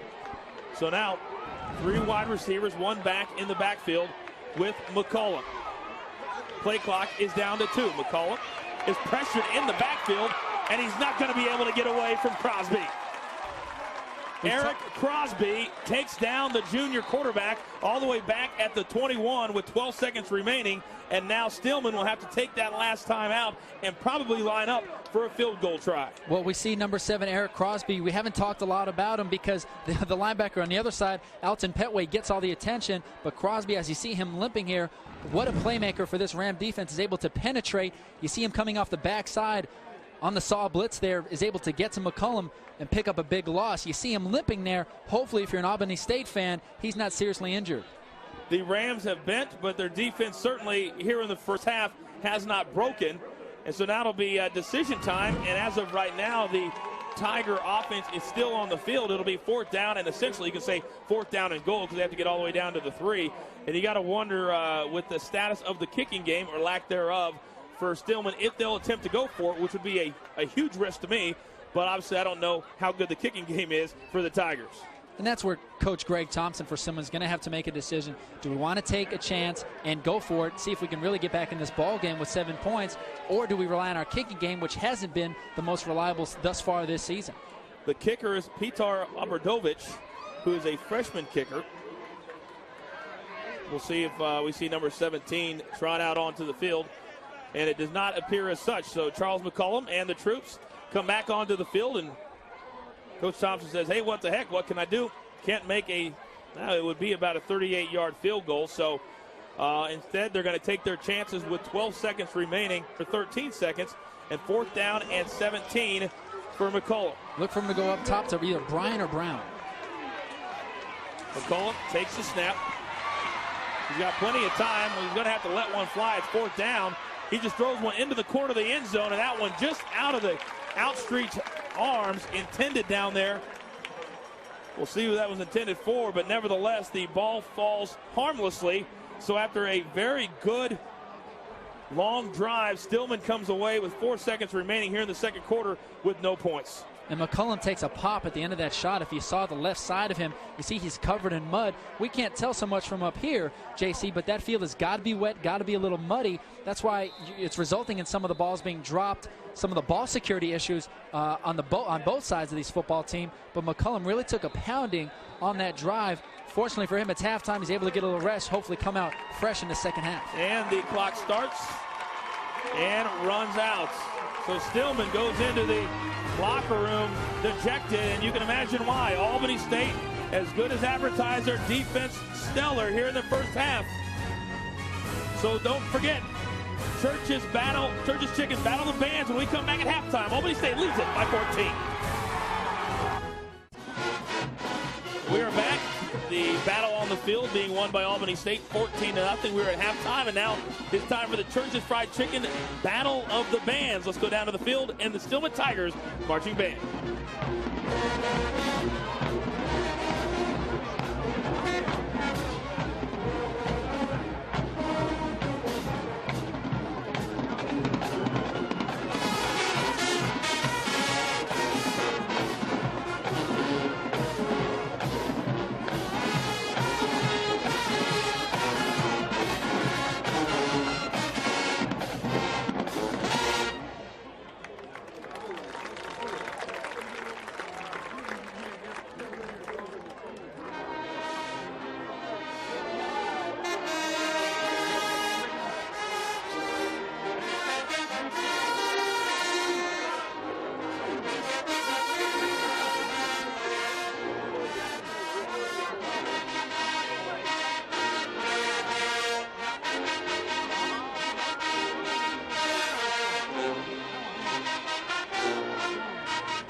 Stillman Tiger marching band at halftime. Albany State leads it by 14. When we come back, the home band from Albany State takes the field. We'll be right back.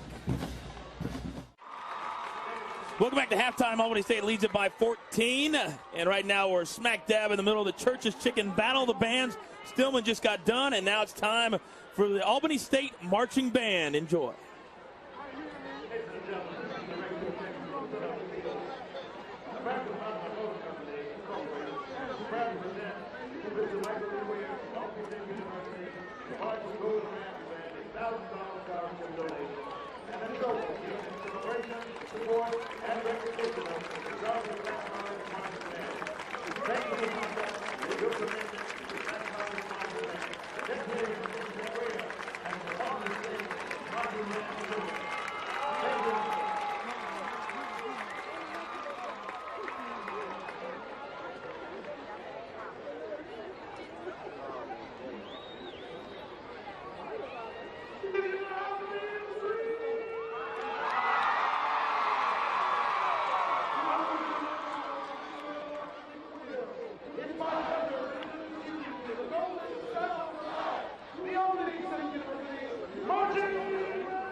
Albany State marching band. We're at halftime. The Rams lead it by 14. We'll be right back.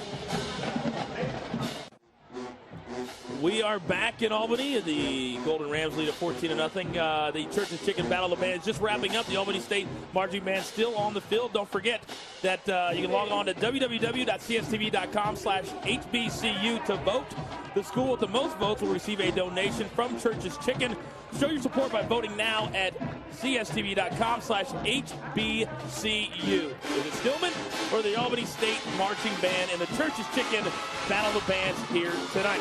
We're back at halftime, just about set for the second half, but Chris Ricks, it's time for the Nissan Shift Performance brought to you by Nissan. What do both teams need to do to shift their performance?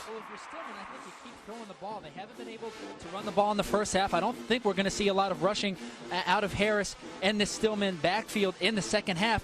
What the receivers and McComb's playmakers need to do is they need to keep making plays for him. In the first quarter was kind of iffy. In the second quarter, they started making plays for him. As far as Albany State, one of these quarterbacks has to step up, whether it be Terrence Ransom or Kassan Flakes. After that second quarter, JC, it looks like it's going to be Kassan Flakes. They just need to take charge of this offense. I think they're going to keep running the ball with Nevins and Walker, keep pounding it out, but they need to have a balanced attack.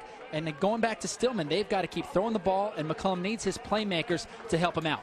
Well, we're just about set for the start of the second half. Second half kickoff when we come back.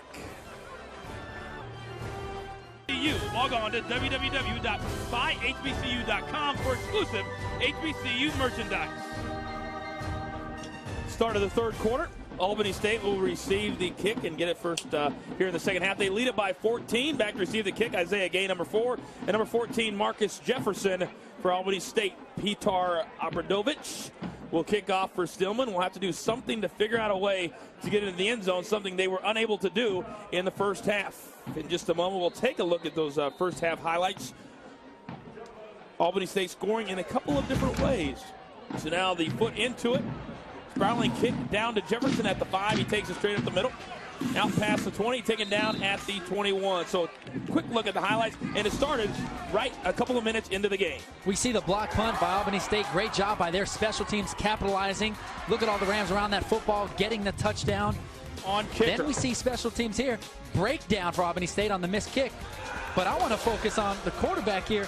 Getting in the end zone, Kassan Flakes really stepping up for this Ram offense, fighting to get in the end zone. Because of him, they went into halftime with a 14-0 lead. And Kassan Flakes, who began the game as the backup quarterback, will begin the second half as the starting quarterback. So he'll take his offensive team over at the 21 as we start the second half, alongside Chris Ricks. I am Jonathan Coachman. We're live in Albany, Georgia, HBCU football presented by the U.S. Navy. Kassan Flakes looking over the middle. He does find a man cutting in on the slant.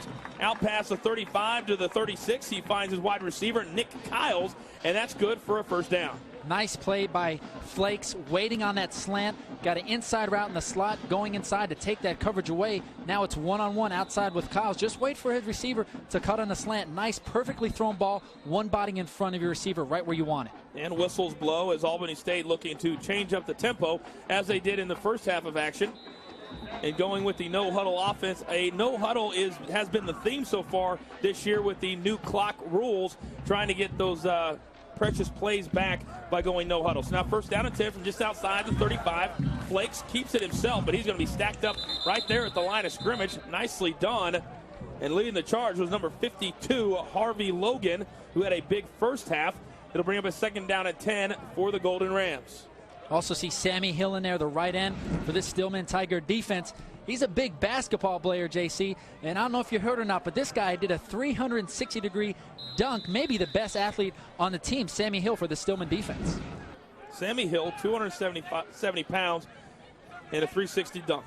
Yeah, not bad. I would love to see that. I really would. So second down and a very long 9 from their own 36-yard line. Flakes back to pass. He's got Nevins wide open in the flat, and there he finds him, and now all kinds of running room. Up past midfield, cuts it back inside the 45, down to the 44. So a blown coverage by somebody out there from the Tigers, and Nevins found the space and an easy pitch and catch. Nice patience by Flakes. He knows where his back Nevins is coming at. He knows he's got the outlet there on the right-hand side, so he shifts to his right, finds his back, gets it to him. Not the prettiest pass, but at least gave his back a chance to get the ball, pick up some big yardage. So now first down and 10 as Albany State moves inside of Tiger territory. 5 wide receivers, no backs in the backfield with Flakes. Now Nevins moves into position. Flakes will hand off to Nevins, who nice, nifty, quick feet. We saw those quick feet in the first half, and that time straight up the middle as the Stillman defense was spread out. The run was good for 12 yards and another Golden Ram first down. And if you saw Sammy Hill there, he was there, the defensive end. He had the responsibility to read whether Flakes keeps it or gives it to Nevins. Nevins is just so quick, though. When he gets the ball, he hits the hole. And even though Sammy Hill, again, the best athlete maybe on this Stillman team, is not able to catch him. No back for Albany State, was averaging more than 34 yards per game coming into tonight. But Nevins has already hit 30 and easily tonight will hit the 34-yard mark, which has been the benchmark so far for Golden Rams runners. Now back to pass, and a man wide open out there. You bet, easy pitch and catch to number 85, Matthew Magwood, the big tight end, the 250-pound tight end. He carries one Stillman defender with him. We'll see where they mark it. Indeed, it'll be about an 8-yard gain and a very manageable 2nd down and 2 from just inside the Stillman 25. So 2nd down and 2. Albany State has come out here in this initial drive of the second half and has looked very, very efficient behind Flakes. He'll hand off to Walker, who is just slammed down in the backfield. Big number 95. That's Irving McGuire for Stillman. Walker lost his footing and just slammed down in the backfield. And that Albany State offensive line has to do a better job there. They just let the defensive line come through. Not a lot of protection. You see number 95 come in right there and make the tackle. That offensive line is really going to have to keep this intensity up in the second half. Just because they're up 14-0 doesn't mean it's time to give up on your running backs. Jim Tavis Walker has been the 1-2 punch with Nevins in that Golden Rams backfield. So now 3rd down and about 6 from the 28. Flakes has a man coming across the middle again. This time the pass was deflected by Hurd, who broke on the ball very quickly. Pass incomplete. It'll bring up a 4th down and a decision now for Coach Mike White. Nice ball by Flakes, trying to hit the slant route to a split end, number 81, Joshua Jackson. Like to see him get it there a little sooner, put a little more zip on that ball. And like you said, JC, nice play by Hurd breaking up that pass. Well, with the lack of a solid kicking game, Albany State in the dreaded no man's land, so they'll go for it now. 4th down and 6 from the Stillman 28, and the Tigers desperately need a stop here. They can not afford to go down by 3 scores here early in the 3rd quarter. 3 wide receivers down low. So now Flakes back to pass. He gets flushed out, still on his feet. He's got a man near the outside, but he overthrows his receiver. It was Nevins down there who was stationed at the 20. Would have been good for a 1st down. Instead, a bad pass and a turnover on downs. And that's where we see Flakes starting to float the ball a little bit. We saw it when he hit Nevins out of the backfield a few plays ago. There he had Nevins sitting on the sideline. If he could have just short-armed it and zipped it to him, Nevins would have had a problem getting it, but he floats the ball, obviously too tall for the short running back to pull in. So now Charles McCollum will come back onto the field for the first time here in the second half. McCollum led his troops down on a very nice drive to end the second quarter, but came away with it with no points after a big sack that ended that drive. So now 1st down and 10 from their own 28 as Stillman dodges a bullet here early on in the 3rd quarter. McCollum has a man, and tipped down and nearly picked off by Petway, who almost tipped it to himself. There we see another look at Alton Petway, last year's conference player of the year. What a playmaker at the outside linebacker position for this Albany State defense. Almost got the interception there. And if you're McCollum, you've got to be more careful on this ball. Maybe give a little pump fake, but anticipate with the kind of athlete that Petway is. You can't give him a chance to intercept that ball. McCollum, especially in the second quarter, was doing a nice job of being able to spread the ball around, finding all of his different talented wide receivers, but unable to find the end zone. And with a lack of a kicking game, the Tigers have to get it into the end zone in order to score. Now pressure again on McCallum. He eludes one. And nice blocking is straight up the middle, utilizing that speed. Turns on the Jets, gets out past the 40 to the 42, and a 14-yard run for McCollum, and a Tiger 1st down. And that's really been the story in the first half. It has been Charles McCollum. He's been carrying this offense on his back, making plays, maneuvering outside of the pocket and finding his playmakers. They just haven't been making very many plays for him. So you see here he has to step up, take matters into his own hands, pick up as many yards as he can, results in a nice 1st down. McCollum certainly has no lack of athletic ability and quick feet, And his explosiveness has shown right there. It's certainly very evident here tonight. So now 4 wide receivers, a first down and 10 from their own 41. McCullough has a man, fires a nice rope out there. That's Brown, Kenny Brown, down to the 41. And Brown has been the wide receiver, especially in the first half, that McCollum has looked at almost exclusively. And again, we see how surprised, at least I've been, not to see Marcus Bryant more involved in this offense, being that he's the lead receiver. And Kenneth Brown has just been the playmaker. He has a nice curl route or a choice route, comes back to McCollum, creates that separation from the D-back. McCollum puts a nice ball in there. If they can sustain this drive, they can hopefully get in the end zone with that goose egg up on the scoreboard, JC. They're going to have to get a score, hopefully early in this third quarter. Kenneth Brown, 4 catches in the first half for 42 yards. So now another first down and 10. McCollum flushed out of the pocket. He goes to the far side, keeps the ball, and going down these sidelines, and a nice block down there by Brown allows McCollum to get another 5 yards or so, and another first down run. And out of bounds, we'll see where they mark it, but the chains will move. So much like in the last drive to end the second quarter, McCollum comes out and Stillman moving right down the field. And like we saw in the first half, with the new rotation with these offensive linemen, a lot of guys in new places, you're seeing the protection breakdowns, and that's resulting in McCollum having to get outside the pocket and make some plays. But fortunately, if you're a Tiger fan, he's making the plays tonight. McCollum went out of bounds at the 30. So that's where they'll get a first down and 10 as this drive continues. 10-15 remains here in the third quarter. Albany State leads it by 14. And now the ball just slips out of the hand of McCollum as they were trying to set up a screen pass, but McCollum had to fall on it all the way back at the 40. So again, the drive stalls just like in the first half. Same thing happened, mistakes, penalties. And what McCollum is signaling there, you saw him signaling to the sideline, moving his hand. He wants a new ball. They probably haven't been rotating balls. If you're a quarterback, you like to have a nice new fresh ball every play. That was probably the ball that was used on the last play. And if we see the field there, if you get a close look at it, it's really wet. You can see McCollum's arm right now. You obviously see his jersey with all the mud. So tough to see from up here, but a lot of wetness on that field down there tonight. Very sticky, high humidity. I'm not a weatherman, but we're in the South, JC. And I stayed at Holiday Inn Select last night. Now a wide receiver screen, and that's read very nicely by the Albany State defense. Pass was completed to number 7, Darren Clark, that time, but not much of a gain. Maybe a yard, maybe 2. So it'll bring up a third down and 20. Stillman needs to get all the way down to the 20 of Albany State for a first down. From what I understand, it hasn't rained here the past few days, talking about the condition down on the field. But for people that aren't familiar with the South, when you're down here and you have all the humidity, the field naturally is wet. Even though it was a nice sunny day today, the humidity, the weather really affects the way this field is. And it's muddy down there, even though it hasn't rained. Play clock down to 3, down to 2. We'll see if they can get it off. And they just do get it off before the play clock hits 0. And now McCollum, he's got a man down there. It's a jump ball for Marcus Bryant.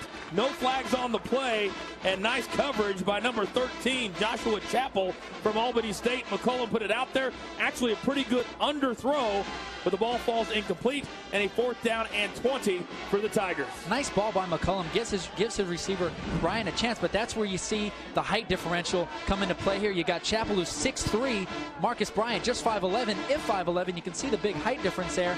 Those aren't the kind of situations where you want to give a receiver a jump ball when he has such a height disadvantage to the defensive back. And now to add insult to injury, Bryant has to come all the way back and punt for his team. A low line drive. Is going to take a bounce at the nice 10. Punt. And like a pitching wedge, checks up at the 3. Is that a Titleist? I think it is. But so a break for Stillman. The ball goes dead there. So Albany State will take over at their own 3. 8:28 remains here in the third. Albany State keeps their 14-point advantage. Come back. We're live in Albany. We are back. Albany State leads it by 14. The Stillman Band apparently celebrating their win in the Church's Chicken Battle of the Bands. We don't have any confirmation on that yet, but they think they've won. The ball will be placed at the 3. That's where Albany State will take over on offense. Their second possession here in the third quarter alongside Chris Ricks. I'm Jonathan Coachman. This is HBCU football presented by the U.S. Navy. 8:09 remains here in the third quarter. Albany State, the 3-time defending SIAC champions, and looking for a 4th consecutive here tonight. JC, you talk about the votes. We're pretty close to Florida, so who knows how the voting works down here. You've had so many good ones tonight. That wasn't one of them, but you've had some pretty good ones tonight. All right, here we go. Flakes continues at quarterback for Albany State. We haven't seen Terrence Ransom since midway through the second quarter. A handoff and stacked up behind the line of scrimmage all the way almost back into the end zone. And it is Nevins who got the call. We'll see where they mark the ball. It'll be all the way back at the 1, so a loss of 1 or 2. And Albany State, who's been using the no-huddle offense, will continue to do that. Walker in, Nevins is out. 2nd down and 12 from their 1. Stillman would love to have a 3-and-out or even a turnover this deep in Golden Ram territory. 3 wide receivers for the Rams. Hand off to Walker. He'll come through the left side. And they get stacked up at about the 4. Bring up a 3rd down and about 9 from the 4 of Albany State. And what Albany State is trying to do here, they're back up on their own goal line, trying to get off, trying to get away from that 1-yard line. They give the ball to Nevins on the first play. Didn't get much, actually got a loss. I think they figured out, hey, if we're going to get a few yards and get off our own goal line, let's give it to the big guy, number 31, in Walker. Jim Tavis Walker, classic name. Big 215 pounds, so they say. I think he's more like 230. So now 3rd down, and Stillman needs a big 3rd down stop to get the ball back with good field position for McCollum and their offense. Nearly jumping off sides, getting back, handoff again to Walker. This time he stacked up again behind the line of scrimmage. So 3-and-out for the Stillman defense, and now the Tigers will, in all probability, get great field position. And Albany State didn't like their field position. They saw where they were backed up near their own goal line, thought they might have taken a chance with a play action, maybe go deep, give a jump ball, but they were very smart, very conservative there, choosing to punt the ball and not give Stillman the ball back with good field position. Number 28, Randy Allen, will punt for Albany State, and the 2 speedsters, Witherspoon, and actually Darren Clark will be back this time for the Tigers. They're standing at their own 40. A nice high punt. Witherspoon, number 8, will come up to take it right there at midfield. Juggles a little bit, and look at the speed. Straight at the middle, and he's gone. He's got one man to beat the 10-5 touchdown. Forget about it. Wow. One of the fastest men in the entire country. Somebody stop him, tell him to come back. We got a football game now. What a punt return, 50 yards, and before you even knew it, Witherspoon was in the end zone. And I don't know if you saw the speed on this, JC, but he was actually backpedaling when he received the punt, and he shot out like a rocket once he caught that ball, hit the hole, and Brian Witherspoon obviously took that thing to the house. But the speed that he had coming out of the gate, very impressive run by number 8. Well, a very important extra point here for the Tigers. And what a turn of events and a turn of momentum. And now the Tigers are missing one player on the field. No wait. Play clock is down to 8, so they got time. Snap is good. Hold is down, and the kick is straight through. So the SIAC 100 and 200 meter champion shows exactly why right there. You're not going to catch this fella. That's how you get it done. We got a game. We're late in the 3rd. Albany State's lead cut in half. Just exactly how fast can Brian Witherspoon run 50 yards? We saw it just a moment ago. Cut the lead to 14-7. Take a look at this one more time. And here you see the track star, Brian Witherspoon. You can see he backpedals right before he catches right there, and then he just explodes like a rocket hitting the hole. What a return. I haven't seen that speed on the football field in a long time. Obviously, Witherspoon has a gear that Albany State just doesn't have on the coverage team. Well, he's got a gear that a lot of us have never had, never seen, never will have, so forget about it. So now 14-7, and just like that, the Tigers are back in this one. Their offense couldn't do it. Their special teams could. Now the kick comes down to the 7. To Gay. He's coming to the near side. He's got some space to the 30, 35. Flags fly. He's up past the 45 to the 46. We'll see what the call is on that, but a very good return may have been aided by a holding down the near sideline.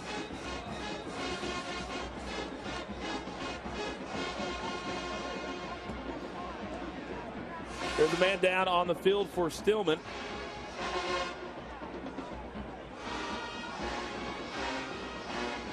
Let's see if we can get that number here in a second. see as the referees huddle. A great kick return for Albany State, but it's obviously going to come back. You just kind of feel, Chris, right now the wind has kind of been let out of the sails. Number 18, the penalty will be from the 30, 10 yards. So they'll take the ball back to the 20, and that's where Albany State and the offense will take over. So now what does Albany State and their offense need to do in order to stop this momentum that so quickly Mr. Witherspoon gave to his Tiger squad? Well, they just tried to do it, JC, with that return, and that's a great thing about football. When you see Witherspoon come with a big punt return for a touchdown, now you get that momentum back with your special teams. Unfortunately, it may be negated because of a penalty, and if you're a Stillman fan, even worse, you have a player down in the field, may have lost him for the game. Let's take a look while we have a second at the see if we can see where the penalty was right there. You bet. Saw the holding. Well, number 86, Rodriguez Render, and so now what would have been out at the 46 essentially turns into a 26-yard penalty. And the Golden Rams, and the man that was down for Stillman was Gabriel Davies. Good to see him running off the field. You bet. The tight end comes also with 5:31 remaining. We'll see if the Stillman defense can do exactly what they did the last time, stop Albany State 3 and out, and give their offense or their special teams another opportunity. Right now it's their special teams. I mean, that's really what's kept them in their game. The offense have had opportunities. They just haven't finished making the plays and getting in the end zone. Keyshawn Flakes continues in there at quarterback. I don't know if there's something wrong with Ransom, or they just decided that Flakes gives them the best opportunity to win. First down at 10 from their own 20. Flakes back to pass. Another slant across, and a nice pitch and catch, and a rolling catch for number 81, Joshua Johnson. That'll be good for 7 yards, and a nice first down gain of 7. And that slant has been there all night to Joshua Johnson. You see, again, the height differential. He's 6'4". He's running that slant on Denate Hurd, who's barely even 6 feet tall. So he has the big body where he can shield him off on that slant route. And that's been there all night. That's been their bread and butter. Flakes to Johnson on the slants. We've seen it a couple of times. Hurd and Witherspoon trying to jump that ball, and I have a feeling that before this night's over, they may get one of those. Flakes now flushed out to the far side. He's got a man. Takes his defender away and allows Flakes to get up past the 35 to the 37, and good for a first down, and Flakes using his feet instead of his arm to get a first down. Well, I don't know who the best athlete as far as a quarterback position is. I thought it was Charles McCollum, but seeing the way that Keyshawn Flakes is running the ball and really managing the offense for this Ram offense is what they needed here in the second half, with Ransom being a little erratic in the first half. Keyshawn Flakes is a phenomenal athlete. It's really amazing that you have, what you expect to happen when you come into a game, and tonight's exactly that. Albany State defense. Stillman has been able to throw the ball, just unable to get into the end zone until the last time with the punt return, and the great speed from the defensive backs of Stillman. So exactly what was advertised, that's exactly what we have gotten, and a great ball game so far, 14-7. Late here in the third quarter, the clock moves, 4:27 and counting here in this third quarter, first down at 10 for the Golden Rams. Now handoff to Nevins, and he eludes one tackler, can't elude the second, gets wrapped up for no gain, maybe even a loss of 1. And I'm surprised to see them running it to the right side there with Nevins. They had a bunch package to the right, had 3 blockers on the left side, and they ran the ball to the right. I thought Nevins was maybe going to get the ball on a toss sweep to the left with all his blockers out there. Tried to catch the defense off guard, but obviously Stillman not falling for it. Second down and 9. They mark the ball at about the 38. Clock continues to run, a very rapidly moving game here tonight. Play clock down to 3, down to 2. I don't know if Flakes understands or sees it, but they do barely get it off, but no, they don't. Whistles blow, and it's going to be a delay of game on the offense. And tonight we've seen several of these, and it's really a drive killer.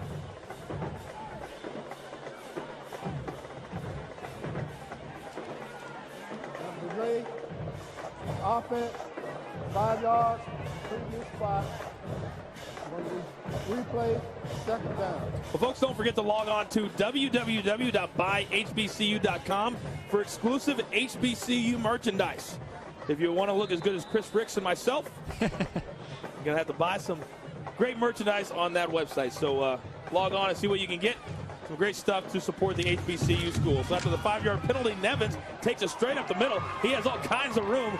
Breaks it off to the right side, inside Stillman territory, down to the 42 of Stillman. A flag flies again at the end of the play. It's going to be a first down, but maybe a stupid penalty on Albany State now. And we've seen some dumb penalties here tonight that have had absolutely no bearing on the play whatsoever, but indeed they have been penalties nonetheless. Well, going back to the last penalty, the delay of game, Coach Mitch White for Albany State was not happy with that. He actually put Terrence Ransom back in the game. I don't know if you noticed or not, but Ransom was back in. They took Flakes out. I think they were disappointed that he wasn't managing the game well and allowed the delay of game. I think I need to have a little buzzer on my side that says when Ransom and Flakes come in. One's number 1, one's number 11. They're both quick. Holding on the offense, number 81. 10 yards from the end of the run. Joshua Johnson. Replay, second down. Johnson was the culprit there, and really no need to do that, but they called it nevertheless. That'll take it back, and now it was not good for a first down, but bring up a 2nd down and 3 as that is a spot foul on the Albany State wide receiver. So now 2nd down and 3 from all the way back at their own 45. Ransom hands it off to Walker. Nowhere for him to go. The great speed of Hurd on the outside and undercuts Walker and puts him down at the 43. So that'll bring up a 3rd down and 5. So quite a turn of events on downs and yardage. They appear to have a first down all the way down to Stillman 40. Now they have a 3rd down and 5 back at their 44. And there we saw the speed of the Stillman defensive line, the pursuit of that defensive line led by Ashawn Glenn on the tackle there. They know they have to shut down this running game and force the Ram offense to go to the air. That's Stillman, undersized. Well, undersized other than Chandler Blakely. Undersized defensive line has done a good job at keeping Ransom and Flakes at bay here tonight. Ransom all kinds of time. He has a man over the middle and overthrown and nearly intercepted. Dramel Harden was the man who flew up the safety for Stillman, but Ransom overthrew his intended receiver, so now that'll bring up a 4th down, another punting situation, and Witherspoon is back to receive yet another punt for the Tigers. Well, we talk about it a lot, JC. Never high and never late over the middle. That's what Ransom does on this play. Tries to hit Brandon Jones. He's barely even 5'10", probably closer to 5'8", 5'9". Can't do that with anyone, especially when you have a small receiver. And a booming, spiraling punt. And that one's going to land in the end zone. So a 56-yard punt in the air. Wow, where'd that come from? By Randy Allen. So Witherspoon unable to get his hands on the ball, but the offense does. So we're going to take a break. Can McCollum drive his squad for a tie score? This has turned out to be a pretty good one. 14-7 is your score. We are back. HBCU football presented by the U.S. Navy. Albany State leads 14-7. And tonight, Chris Ricks has been all about the kicking game, good and bad. Well, we see where the special teams really comes in early in the game. Stillman getting a kick blocked. Albany State capitalizing. You see all those Rams around the ball getting the touchdown. Then Albany State shanking a kick here, missing it wide left. Stillman comes back, shanks a punt, gives Albany State great field position, and then Brian Witherspoon gets a kick right to him, explodes out of the gate, takes it to the house for a touchdown. So it shows how important the kicking game comes into effect within a ball game. That punt return right there, probably the most impressive play I've seen as far as speed is concerned so far in this young 2006 season in a game that I have been at. Definitely good. Definitely good. Very, very, very good. All right, 14-7, 2:08. I'm trying to talk like that the entire time. First down and 10 from the own 20 for McCollum, and he hands off a very rare handoff to the lone back in the backfield. No gain, as expected. And we have a 2nd down and 10 for the Tigers. We're approaching the end of the 3rd quarter, and it should be a very interesting 4th quarter, to say the least. Well, recapping what we've been talking about a lot in the second half, they've got to get it done through the air. If the Stillman offense is going to come back in this game, and if they're going to keep sustaining drives, it's not going to happen on the ground. There hasn't been much ground game. 20 yards at the end of the first half. They've got to get the ball to Marcus Bryant and continue to get the ball to number 9, Kenneth Brown. Now McCollum back under center. Most of the night he's been back in the shotgun. Back to pass, pressured early, eludes that very easily. He's got a man down there. It's Marcus Bryant. A little push. They don't call it. The reception is made, and they mark him out at the 37. So the first big play of the night for Marcus Bryant is good for a first down, move the change, and Stillman, just like that, is in Golden Rams territory. And I can't credit McCollum enough. We know he has to throw the ball, but he doesn't have any time. You see the pressures in his face right away. He gets outside the pocket. He points to Marcus Bryant, who we talked about. They've got to get him the ball. Points deep, says, hey, go deep. I'm going to put it out there for you. Bryant, little inadvertent contact there, but makes the catch. Big play for this Stillman offense. And he beat the second-team preseason All-American Marcus Jefferson. And so just like that, Marcus Bryant, 1 reception, 43 yards, and he's got his Tiger team in scoring territory at the 37 of the Golden Rams. Under a minute to play as the clock moves. McCollum now continues to move. He's got a man down there. He floats it out there, and a couple of receivers converged on it, but the ball falls incomplete. It'll bring up a second down and 10. McCollum had 2 receivers out there, had his back on an out and up, had his tight end on a flag route. They're really close to each other. Don't know who it was intended for, but again, a lot of pressure on Charles McCollum. Not a lot of time to operate back there. He's having to move up in the pocket, get around, and just puts it up there, hoping someone's going to grab it, and he's taking a pounding back there, JC. And you have to wonder, Chris, if maybe they need to go back to the shotgun formation, because right now, when he's under center, he has no time whatsoever to get rid of that ball. If he wasn't so athletic, he wouldn't be getting rid of the ball at all. So I agree with you, partner. Get him in the gun, give him a little more time. Obviously, we see that happening now. I think they've realized from under center, there's just too much duress that McCollum is under. Well, now, all kinds of confusion on the offensive front.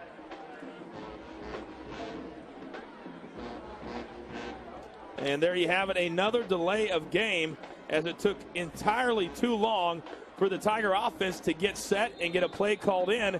And so that's the 3rd or 4th time here tonight we've seen a delay of play call in this part of the field. And that's where coaches like Greg Thompson for Stillman really want to see the quarterbacks manage the game. They hate to see the delay of games. They work on it in practice. They even have a play clock going in practice, so the timing is there come game time. So when you see you giving up those yards to delay of games, it's very frustrating for a coaching staff. And there you see Coach Thompson just infuriated by the penalties here tonight. So now McCollum on 2nd down and 15. All kinds of time this time. He throws it behind his receiver. A nice adjustment. Down the far sideline is the tight end, and he's going to go out of bounds at the 5. Big number 85, Phillip Bryant, tiptoed, if you can call it a tiptoe, down the far sideline. He's all the way down to the 5. So the Stillman Tiger offense that was so unsuccessful in the first half now has a chance here late in the 3rd quarter to tie this ball game. A very nice ball by McCollum. He's got his receiver out there running leg to leg with the defender, and that's where you throw it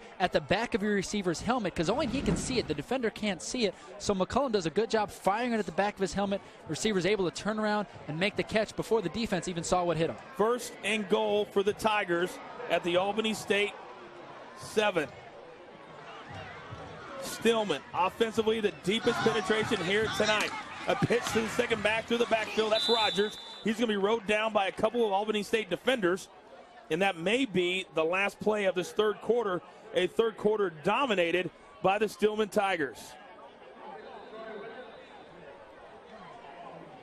We'll see if there is enough time on the clock for Stillman to run another play, but that's something they are not going to do.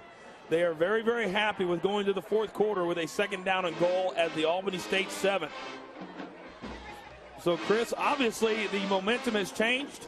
The entire crowd sitting on their hands. We'll see what happens in the 4th quarter. It should be a good one. But Stillman, courtesy of Brian Witherspoon, 50-yard punt return, cut the lead in half. We got 15 minutes left to play to see who goes home with a big SIAC win. Stick around. 4th quarter is next. Start of the 4th quarter. Albany State leads it by 7. Listen to Coach White at the end of the 3rd. Start off better than that. They're coming back with pro eye. Come on now, let's do a better job inside. Don't let them out, man.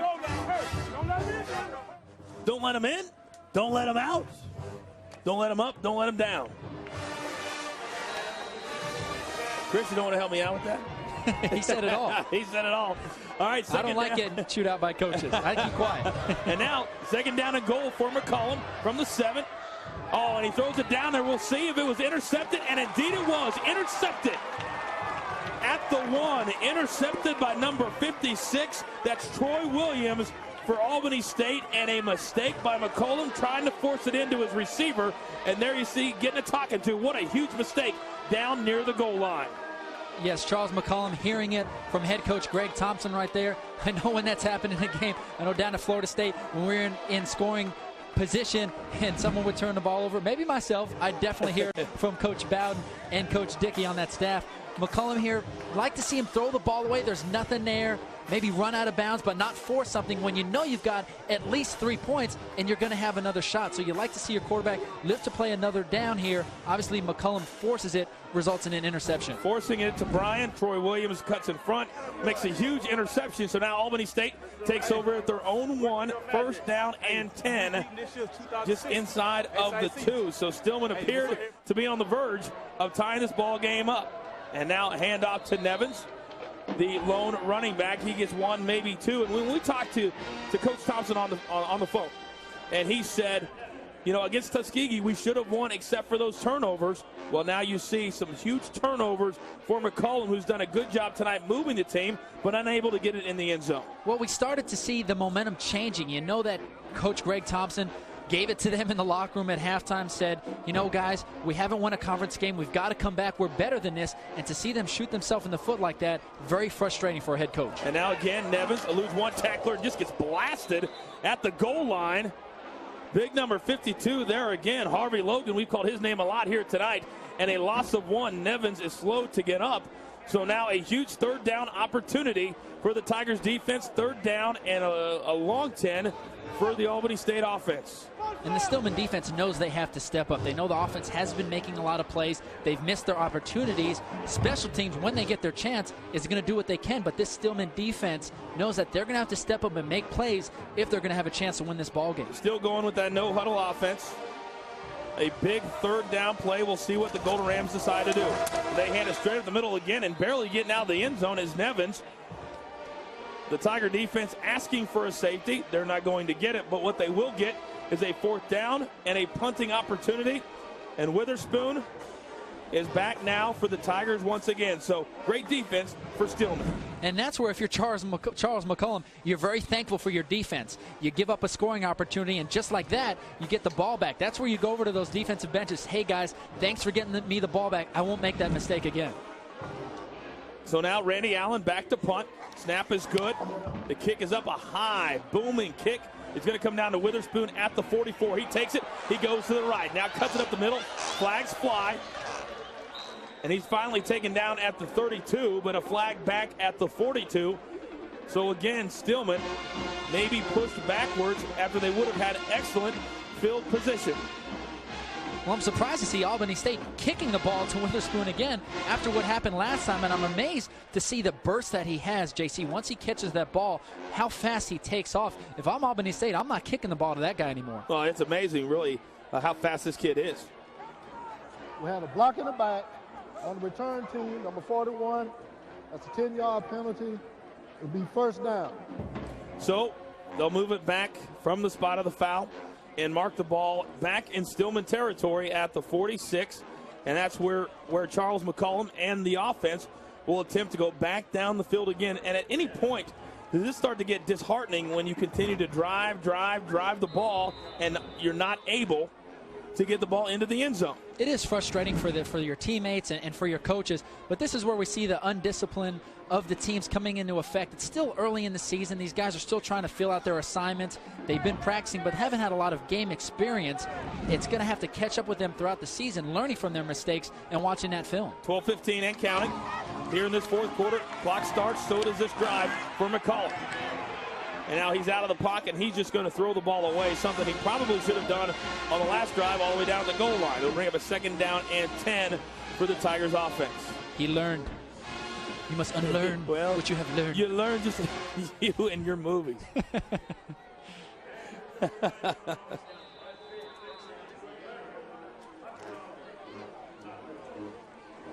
So there you see Charles McCollum, the very athletic junior quarterback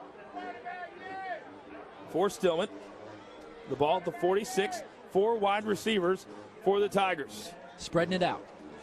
Now McCollum back to pass. He has all kinds of time.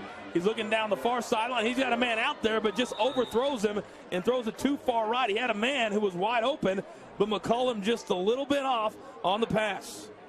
McCollum had his wide receiver, Iverson Williams, one of his go-to guys tonight, streaking down the right sideline. And that's where you like to see your quarterback give your receiver a chance. You've got him running wide open. At least give him a chance to catch the ball. When you throw it out of bounds, obviously, he has no chance to catch it. That's what frustrates offensive coordinators and coaches, when your quarterback doesn't at least give the guy a chance to make a play for you. So that'll bring up a 3rd down and 10 from their own 46.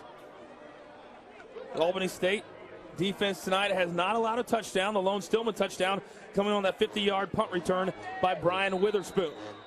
And now, again, the play clock has run down to 0, but I believe on the offense, 5-yard penalty, remains 3rd down. Amazing. Amazing how many delay of game penalties has been called tonight.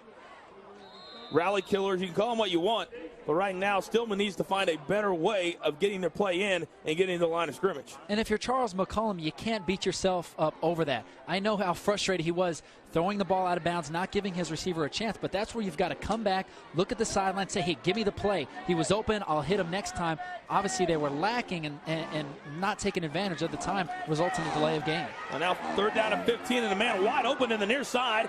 Pitch and catch, you bet, but great closing speed, and they'll wrap up the carrier out at midfield. And that pass complete to Thomas Walker, and it appeared like he was going to have a lot more room than what he did. And nice defense that time, and now it appears like Stillman will have to punt, or will they? It'll be about a 4th down and a long 6. They need to get all the way down to the 44, and with just under 11 and a half minutes to play this ball game, it appears like Coach Greg Thompson is going to go for it. Well, I would. The way their punting game has looked tonight hasn't been very productive. I think you've got just as well a chance of going for it, especially knowing that time is against you, and you're down 7 points. I think you got nothing to lose. Well, now, just as we say that, they bring Marcus Bryant back to punt, and Lamontre Williams is back to receive for Albany State. So a wobbly punt, bounces at the 24, and it'll be down at about the 27. So that's where Stillman will try to stop Albany State again. So a defensive struggle here tonight. And 10:53 remains here in the 4th. Albany State holding on to a 1-touchdown lead. We'll come back to Albany. We're back. Albany State leading by 7. 10:53 remaining here in the 4th quarter alongside Chris Ricks. Jonathan Coachman, HBCU football presented by the U.S. Navy. He's Chris Ricks. I'm Jonathan Coachman. It's been a battle of the defenses here tonight, and obviously some very questionable special teams. It has. A lot of pursuit by both of these defenses. Special teams have come up big at times and dropped the ball at times, but the play of the quarterback has really impressed me. I think it's a matter of which quarterback can really finish here, get the ball to his playmakers, and really finish out this game, not turn the ball over. All right, we'll see what happens. 10:53 remains here in this 4th quarter, and Albany State taking over at this point deep inside their own territory at the 27. So I will tell you what, Albany State coming in tonight, not a great offense, have not seen a great offense. Stillman has been shut down by that very good Albany State defense. So now here we go. And Kassan Flakes is back in there at the quarterback position for Albany State as the clock runs. 1st down and 10. Flakes back to pass. He has all kinds of time. We'll see if he's going to get rid of it. Still flustered. He's all the way back to his 10. Still on his feet. He's got a man over here. It's Nevins. Complete, you bet, to the 30. Trying to stay on his feet, but a nice tackle by Witherspoon. And if Witherspoon would not have made that tackle, Nevins probably would have had 10 or 15 more yards. Well, it's a lot of effort for a 5-yard gain. Had a receiver streaking down the left side of the field wide open, but just couldn't step up and get his body into the throw. That's why you see him come back, find Nevins for a 5-yard gain. See him scrambling out here, trying to get something, pick up some blocks. Back here, he sees a pursuit coming in his face. Is able to get the ball off. Hey, 5 yards, you'll take that on a 1st down. So the clock now starting to be a factor. Under 10 minutes and counting. 2nd down and 5 for the Golden Rams. Flakes up under center, hands it off to Nevins, and nowhere for him to go. You bet right there, number 97, Chandler Blakely, wraps up Nevins before he can get anything started. A loss of 1, back to the 31. And folks, don't forget, to help you keep track of everything that's going on at Football Nation and beyond. CSTV brings you Game Tracker Live. If there's a score you need, an amazing moment you missed, or a story you just want to hear, you'll find it Saturday night at 9:30 Eastern on Game Tracker Live, your one-stop destination for all things college sports. By the way, you look great in the studio last week. Oh, thank you, sir. New York City, it works well with you. Here we go. 9:03 and counting. A big third down play for Albany State. 3 wide receivers. Flakes is back to pass. He's got a man open down the near side. We'll see where they mark him out. The big tight end, big number 86. Joseph Sheffield made the catch. And a nice pass, a nice check down by Flakes.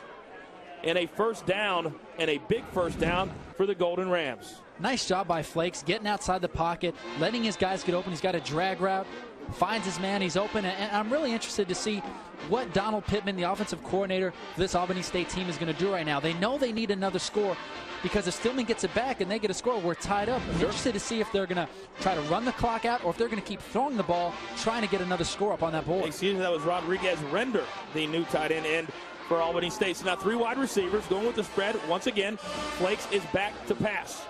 And now being flushed out again. He does get around the corner. He's going to get positive yardage up past the 45. Dives to the 48. Good for about 7 yards. As right now, Flakes is using his arm and his legs to move this Albany State team. And more importantly, Chris Ricks, what do we always say? Chew up the clock. That's right. And what I like about Kassan Flakes is he's decisive. He's not getting out there waiting. He's either standing in the pocket, finding his receiver, or he's out of there and gone. He gets out of the pocket very quick.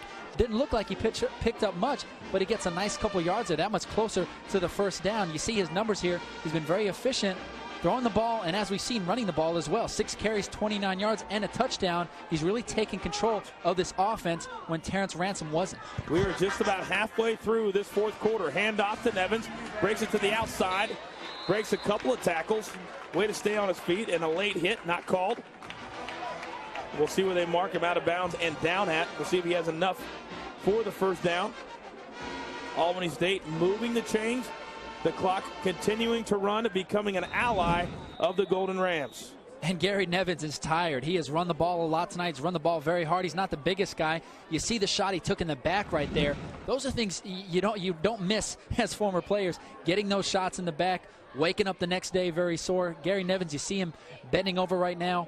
He's trying to leave it all on the field, making sure that they get the win the first time playing against a new opponent. And it is going to be close enough that they are going to measure for a first down.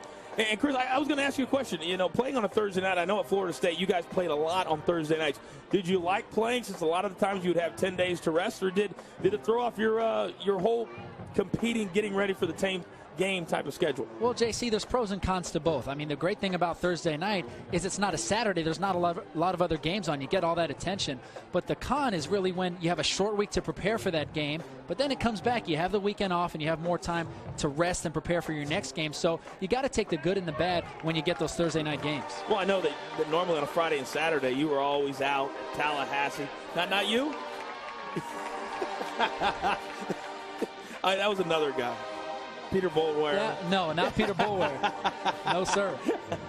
Maybe that was just me, and I was pretending to be you. Well, here we go. I was in the bed trying to get my rest.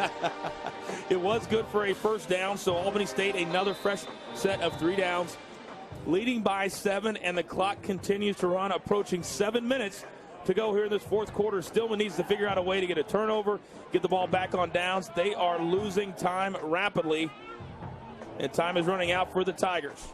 So now Flakes back in the shotgun again. He looks to pass, looks over the middle, and that pass nearly intercepted. And if number 49, Ansharn Glenn, would have turned around, he would have the deflection right in his arms. But the ball does fall incomplete, and I'm not so sure I agree with this play calling. You need the ball, you need the clock to continue to move.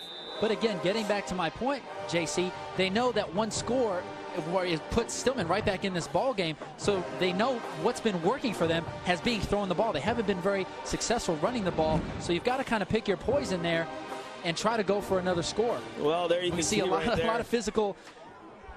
Kevin Scott, the big 350-pounder, that was not called. and could have been called a late hit on Flakes. So missed a lot of those calls tonight, the refs had. Certainly did. Flakes now coming to the near side. He's got a man, floats it down the far sideline.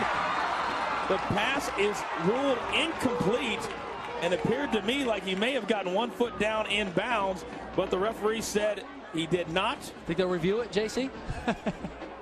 I doubt it. Let's take one more look at it and see if indeed he may have had a foot down in bounds. Nice job by Flakes, giving his receiver a chance. Just a little wide. If he might have thrown a little flatter, he had the safety coming over the top. So when you put a lot of air in it, it gets the safety over there, able to be involved in the play. Like to see him throw it a little flatter, give his receiver a chance to come back and make that catch. Take one more look, Joshua Johnson, and he does get that left foot in. There's the catch.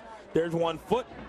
Got to review it. Throw the flag out there. Albany State obviously cannot review in Division II football. So now it's going to be 3rd down and 10 for Albany State. Flakes back to pass. He's going to throw it deep over the middle. He's got Johnson out there again. This time the catch is made again, and they rule it inbounds. He beat Witherspoon all the way down at the 11. A great pitch and catch for the Golden Rams. And Flakes does a great job holding the safety here. But wait a second, there is a flag down on the far side of the field, and we'll see what the call is before we mark the ball down at the 11.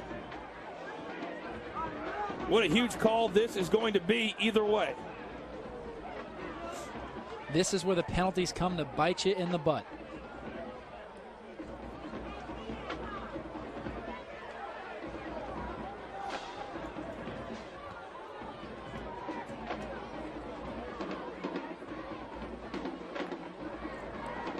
Ineligible receiver downfield. Number 85 was covered up and went out for a pass. Well, that was a previous spot. You want to repeat 3rd down. A wrong formation, as you heard referee Charles Balloon explain to you, that the tight end was covered up, which made him an ineligible receiver downfield, went out for the pass, and that is a no-no. You can't do it. Back it up, and now instead of 1st and 10 at the 11, Albany State has 3rd and 16 all the way back at their own 48-yard line. So a huge mistake on the formation by the Golden Rams. Now Flakes takes it, and he's being rushed. Oh, what a nice move, the quick feet. He still has the ball. He just gets mashed back at the 40. Wow. Logan, Dumius, both converge on Flakes and just flatten the quarterback. So now what appeared to be a door-shutting, game-winning pitch and catch now has turned into a punt situation, and Stillman is going to get the ball back. And that's where, if you're Mitch White, you don't like to see your quarterback taking those kind of shots. With how he's been playing, you want to keep him in the game, how he's been leading this offense. So now a punt, a booming punt by Allen, and a fair catch caught and misplayed down there by Witherspoon, and we'll see who got on top of it. We'll see who the first man on top of it down there at the 29. Witherspoon misplayed it and appeared to get back on it himself. So lucky. What a huge lucky break. You're exactly right. For the Stillman Tigers, they'll take over their own 29 with just under 6 minutes remaining here in this 4th quarter. We come back. Stillman takes over, trailing by 7. We're back. 5:56 remains here in the 4th quarter. Albany State leads Stillman by 7. And Brian Witherspoon, Chris, almost went from hero to GOAT in 1 punt return. And I guarantee you, if Albany State gets that ball back, they are punching it in for at least 3, if not 7, icing the ball game. So Stillman very fortunate to get the ball back. So now Stillman will take over, and you can see just how far they need to go for a game-tying touchdown. Field goal will do you no good. They need 7 to send this thing to an overtime, or at least to get them in position to be able to win the ball game. So 1st down and 10 for Charles McCullum. He's been the quarterback the entire night for the Tigers. And he takes it to the near side. He's got a man open over there. You bet. Pass reception is good up to the 30, to the 33. Pass complete to number 15. That's Iverson Williams. We haven't called his name since all the way back at about the 2nd quarter. And Williams was wide open in the flat. I don't know what this Ram defense is doing, but he was uncovered, runs a nice little out route, wide open. McCullum does a smart decision, getting the ball to Williams. Surprised Williams didn't cut it up and pick up more yards on that play. Well, Williams was also did a smart thing by getting out of the bounds, because right now the clock is is not the ally of Stillman, but obviously plenty of time to get down the field and score a touchdown. So now first down and 10 at their own 32. McCollum takes it. He'll go to the far side. Still looking, gets rid of it. He's got a man underneath, completed, and slammed down to the ground by Eric Crosby. Again, that's Iverson Williams, 2 in a row. Williams sitting out in the flat again. Surprised McCollum didn't go to him sooner. He was open right away. You want to get your receiver the ball as quick as possible. Try to look for a deeper option and then settled for Williams low in the flat. 6-yard gain, second down and 4. As the clock runs after the ball is set.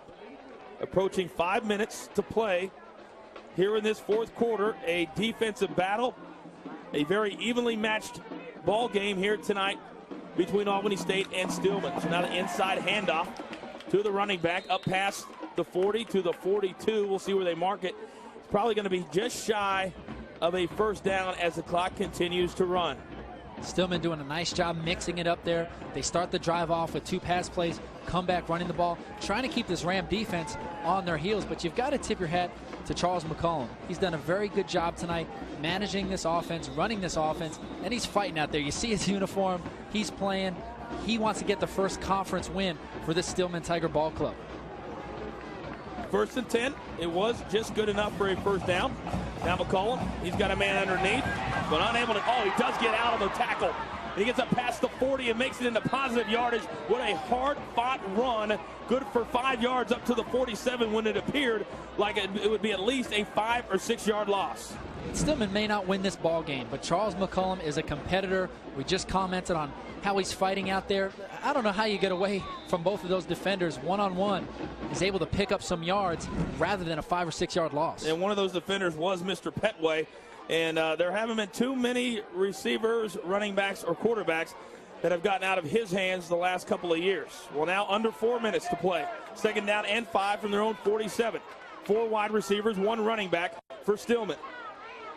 McCollum takes it back. All kinds of time, still looking. Cut that back the other way, and he's got a lot of room if he can beat one defender. He does just that. Up to the 50, stays on his feet, down to the 45, hangs on to the ball, and that'll be good for another Tiger first down. And right now, Stillman and McCollum are just using his athletic ability to the best. And he has put this offense on his back tonight. You see him making plays. I've talked about in the past few plays. There, that sums up the play of Charles McCollum. Bailing out of the pressure, avoiding the sack, making some moves, even gets his face mask grab on this one, I believe, right there, but is still able to pick up the first down. Certainly was, but they did not call it. Eric Crosby did grab the face mask, but it'll bring up a first down and 10. They are now across midfield. The clock continues to run. This will probably be the last chance for Stillman to score in this ball game. Now McCollum, Petway gets him from behind, and McCollum just got that pass away before Petway leveled him. Well, Petway hasn't made his quota tonight, only with a few sacks. He had 5 sacks last week against Kentucky State. Some people said he had 7. Those 7 were not confirmed, so it was listed as 4.5, 5 sacks. And again, making his quota tonight, he wanted to get a couple more in before this ball game's over with. The 05 SIAC Defensive Player of the Year. And you can see, though, very winded. This defense has been on the field a lot tonight. They played very hard, but they need to suck it up one more time with 3:09 remaining here in this fourth. Second down and 10. And again, 4 wide receivers for the Tigers. McCollum, after a low snap, he's looking to the far side. Still looking. Flags fly. Holding. And he just throws it away down the far sideline, and another flag flies. So we'll see what each one is called, but McCollum has his hands on his... Got laundry all over the field, JC. I'll tell you what, it's going to take a while to figure this one out. My mom likes seeing that laundry on the field. She loves the laundry on the field term. Well, there's a flag sitting back at the 50. There's a flag down at the 23. And there's referees huddling, scratching their heads. Wait, that's just me.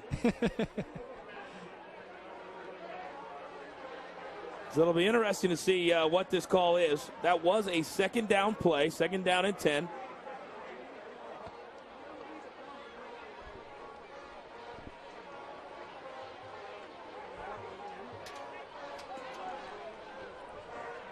We had holding on the offense, number 77. We had pass interference on the defense, number 13. Those penalties offset. Replay third down.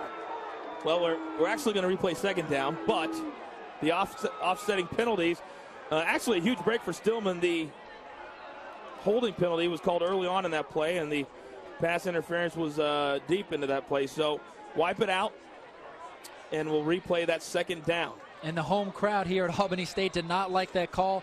They didn't think it was a pass interference. A lot of boos coming from the crowd. They don't want to let this game slip away either. Well, we'll do it all over again. Here we go. Second down and 10 from the 47 of Albany State. McCollum in that very familiar shotgun position. And now McCollum, he's got a lot of space in front of him. Down to the 40. He shakes, bakes inside the 35, lunges to the 33. Plenty of room. Or plenty of yardage, for a first down. There are a couple of Albany State players down. And what quick feet and athleticism for the Stillman quarterback. The chains will move, and then the clock will start again. McCollum is just so quick. He's not only hurting them with the results, he's actually hurting some of the Albany State defenders with some of his moves. They're having to shift, and they're in a coverage where they have all the receivers blanketed. That's leaving a lot of lanes, a lot of alleys for McCollum to tuck the ball, run, and pick up significant yardage. Yeah, and right now, the Albany State defensive players are very, very tired, and McCollum looks like he has very fresh legs. So now 2.5 minutes to play. First down and 10 from the 32 of Albany State. McCollum got a man out of the backfield, complete to the 35, down to the 30, all the way down to the 29. That's Thomas Walker out of the backfield. It'll be good for about 4 yards. The clock continues to run as we approach 2 minutes to play here in this ball game. Little swing pass, nice call by Greg Thompson and the Stillman staff. Didn't want McCollum to run the ball again. They wanted to give him a little breather, so they control that. Nice little swing pass out to the back. No way he can keep the ball on that one and run it. Trying to give their quarterback a little break with all the running he's doing right now. The clock moves inside of 2 minutes. Second down and 6. The handoff to the first back through. Inside the 25, down to the 21. And the chains will move. That's Brandon Long, the 5th or 6th running back we've called tonight. And you can see right there, very fresh legs. Brandon Long has not been in throughout the evening, but in crunch time, he is in there for Coach Mike White. First down at the 21. Stillman doing a very nice job mixing things up with the pass and the run, keeping this Albany State Ram defense on their heels. Stillman approaching 300 yards of total offense here tonight. And now again, handoff to Long. And this time, Albany State and their defensive line are ready for the running back. Down to the 19, a gain of 2 as the clock continues to run. And the clock is now a factor, but Stillman still has their timeouts. Stillman's going to have to go back to the air with McCollum. Look for Marcus Bryant, number 3. Hasn't been involved very much tonight. He's got one-on-one coverage down below. Look to see if they go to him with a jump ball. Yeah, Stillman and Albany State both each have their 3 timeouts remaining, so plenty of time.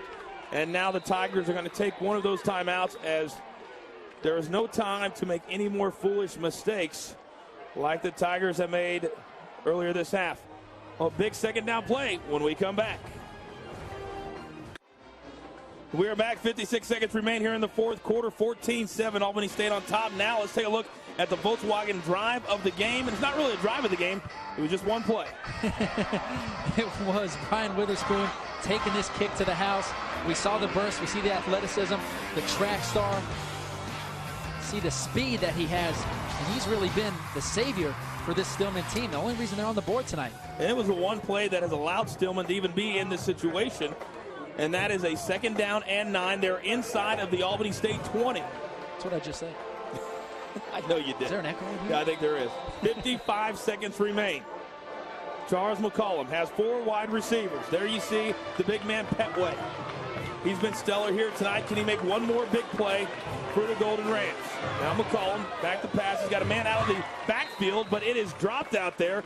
And a perfectly thrown pass that Thomas Walker would have not have had a first down, but it would have been positive yardage. I think it was a little behind him, JC. Don't know if it was actually a perfect pass. Made it tough on his running back where he couldn't catch it on the outside and roll up the sideline. He had to turn in. Tough catch. So not exactly a perfect pass, but should have been caught. Well, you can say it one more time. Not exactly a perfect pass. A little bit behind him. You're right. All right, I'll take it. 3rd down and 8. Here we go. 51 seconds remain. 4 wide receivers again for the Tigers. McCollum brings it to the near side. Petway is chasing. Petway is bearing down. He's got a man in the end zone, and just off the outstretched arms of Marcus Bryant, nearly a touchdown for the Tigers, but about 6 inches too far for the standout wide receiver. And that's where it comes into play. It's tough rolling to your left to make that pass. I knew they were going to look for Marcus Bryant. You see McCollum rolling here. When you're throwing to your left and you're rolling left, the ball has a tendency to carry to the left. So if he would have thrown it more to the right, it may have been on target, but it's very tough when you have the momentum running to throw an accurate pass like that. That results in the 6 inches too far outside of the hands of Bryant. Well, Stillman still has 2 timeouts left, but this is going to be the ball game. 0 for 2 in the red zone here tonight. They face a 4th down and 9 yards to go. They need to get just inside the 10. Whistles blow, and it looks like it's going to be a timeout for Albany State. So Albany State takes a defensive timeout to try to make sure that they know exactly what they want to do defensively, and they're guarding everybody. And you see Mitch White there. This is what he's going to tell them right now. Look, guys, we're picked to win the conference. We've won the past 3 conference titles. Let's see what you guys are made of. Are you guys worthy of those kinds of expectations? You see him yelling at him. He's challenging them, saying, guys, if you hold them for this one play, we've got this in the bag. It's really a gut check for this Ram defense. Well, there you see it, 44 seconds to play. It's really been a whole lot, as I mentioned earlier, of what we expected a lot of. A lot of Albany State defense. Stillman doing whatever they can to try and punch it in the end zone. The lone touchdown here tonight from the punt return by Brian Witherspoon. But Albany State, we knew that's why they win SIAC championships. They play great defense, and tonight and right here, they need to do it one more time. They need to have a big 4th down stop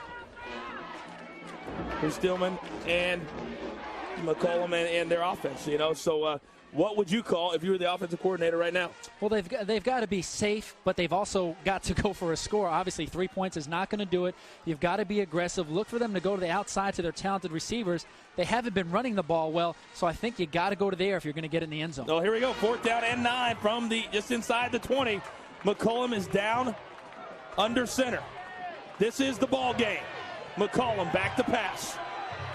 Still holding the ball to the near side. He throws it over the middle, and this one's going to fall incomplete. There are no flags intended for Marcus Bryant. There was another man in the vicinity. That was Brown. But McCollum did everything he could, stayed on his feet, but in the end, the ball falls like it has all night. Desperately incomplete. And he did have Brown wide open over the middle, jumping, waving his arms, but as he was flushed out of the pocket to the right, wasn't able to look back and see his receiver open over the middle. He was looking to the right side of the field. Unfortunately, he wasn't able to sit in that pocket, get the protection to find his open receiver. So now, even though there are 2 timeouts remaining, this one will be over. If Albany State can just kneel the ball out. Under 30 seconds remaining. And what a ball game it's been here tonight. A lot of tough breaks for this Stillman Tiger ball club. You know, we talked to Greg Thompson today, said we should have beat Tuskegee. You know he's going to say we should have won this game tonight. It's tough when you fight for that long of a game and you lose on a play like that. But a tough fought ball game by the Stillman Tigers. Got to give them credit. 75, 5-yard penalty. We're going to steal 1st down. Well, Chris, you look at it, and Stillman inside the red zone 3 different times, inside the 10 2 different times, and they come out of it with no scores, no points, no nothing. And whether they have the day off tomorrow and they look at the film on Saturday, or whether they get after that film tomorrow, that's something that's going to be worked on a lot in practice next week. Red zone execution. Not so much the stuff in the open field. They were able to put drives together. They just weren't able to finish, like you said, when they got in the red zone. Going to be a big part of emphasis next week in practice. So now Stillman would take a timeout because with the new rules, the clock will start as soon as the ball was placed. So even on change of possessions, which is quite frankly a rule I absolutely hate. I think it's stupid, but I don't make the rules. I just talk about them. So now Stillman has to waste a timeout before the change of possession even happens. Well, they have their timeouts. They might as well use them. Well, don't forget this coming Saturday, a huge triple header right here on CSTV. We start with USF and UCF. And you and I will be Delaware State at Northwestern State. So we'll get on a flight early in the morning and head over to Nacogdoches. I don't even think I said it right. I've been practicing all week, and I still can't say that the place in Louisiana where we're going. But we're excited to be there. And there you can see Arkansas Pine Bluff at Alabama State and also Delaware State, Northwestern State. That's where we'll be. Check out your entire schedule on CSTV.com. It all begins 2:30 Eastern Time with USF and UCF. Football Nation this Saturday right here on CSTV. So 21 seconds remain here in this ball game. A lot of the crowd filing out. Stands almost empty. They know they got the win. They're happy. They know it's Fans over. are ready to go home. It's late. We're going to hop on I-75, drive back to Hotlanta. Yes, sir. Fly over to Louisiana tomorrow. So start to a good week of college football right here on CSTV, and a big win for Albany State here tonight. They should just kneel it out right here, and that's exactly what they do. And that should do it. I think Stillman's going to take their final timeout and hope for a bad snap or something. There you can see the fans and the students here at Albany State. They are very pleased. They will move to 2-0 in conference play. And you got to believe that last week's win and tonight's win are a lot closer than Coach White would have liked.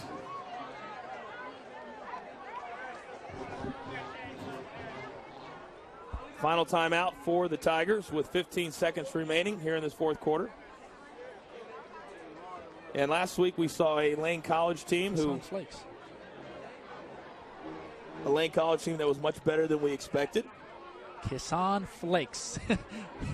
That's all I got to say about the Albany State offense tonight. He stepped up. He took charge of the offense. Ransom did a good job in the beginning, but it was Flakes that really took charge of this offense, was able to lead them down the field, get points on the board. So, and if you're Coach White, next week, the next game, I start Flakes. I was going to say, who do you start and who do you play the entire game? Because I don't know if I agree with this whole platooning of quarterbacks or not. Well, you're the quarterback expert. Well, I wouldn't say expert, but if the guy plays well like he did tonight, he got you the win, you've got to start him the next game. He earned it. Ransom didn't play well early in the game. You can't start him the next game when Flake stepped up and got them the victory. So here we go. This should be the final play of the game. Stillman, they are out of timeouts. So Flake should kneel it down one more time and secure the 7-point win here in Albany tonight.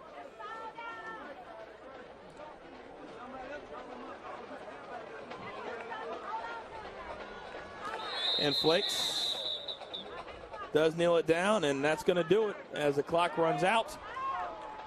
And Albany State, a hard-fought victory here tonight over Stillman, much closer than I think they anticipated. But Stillman had all the chances in the world to get this one at least tied and also win this game here tonight. But you got to get in the end zone, and the Tigers were unable to do that offensively here tonight. Once again, your final score tonight, Albany State 14, Stillman 7. Final thoughts when we come back. Yep. We're back in Albany, Georgia. Your final score, once again, Albany State defeats Stillman tonight 14-7. A hard defensive fought game here in the SIAC, and Albany State moves to 2-0 alongside Chris Ricks. I'm Jonathan Coachman. It's time for the serious player of the game. Kisson Flakes is my guy for player of the game. We see his stats, 7 of 12, 70 yards. Did have that interception, but rushes 8 for 27. A TD, really took this team on his shoulders. We saw McCullum step up for Stillman, but as far as the quarterback that finished, didn't have any turnovers. You got to tip your hat to Kisson Flakes, really stepping up for this Albany State offense, leading these guys and fighting out there for 4 quarters. You know, Chris, special teams also a big factor here tonight. Your final thoughts on the entire game here tonight? Well, if you're a special teams coach, you definitely have to get in the film room, get the things corrected. We saw missed kicks. We saw punts that didn't look good. So if you are your head coach as well as special teams, you've got to get things corrected. Make sure you have those sharper for next week, because those did make the difference tonight for Stillman. Well, it certainly wasn't pretty, but Albany State does get the job done once again. Your final score, Albany State 14, Stillman 7. For Chris Ricks and our entire CSTV crew, I'm Jonathan Coachman. For more, log on to CSTV.com, the ultimate destination for scores, news, highlights, and analysis.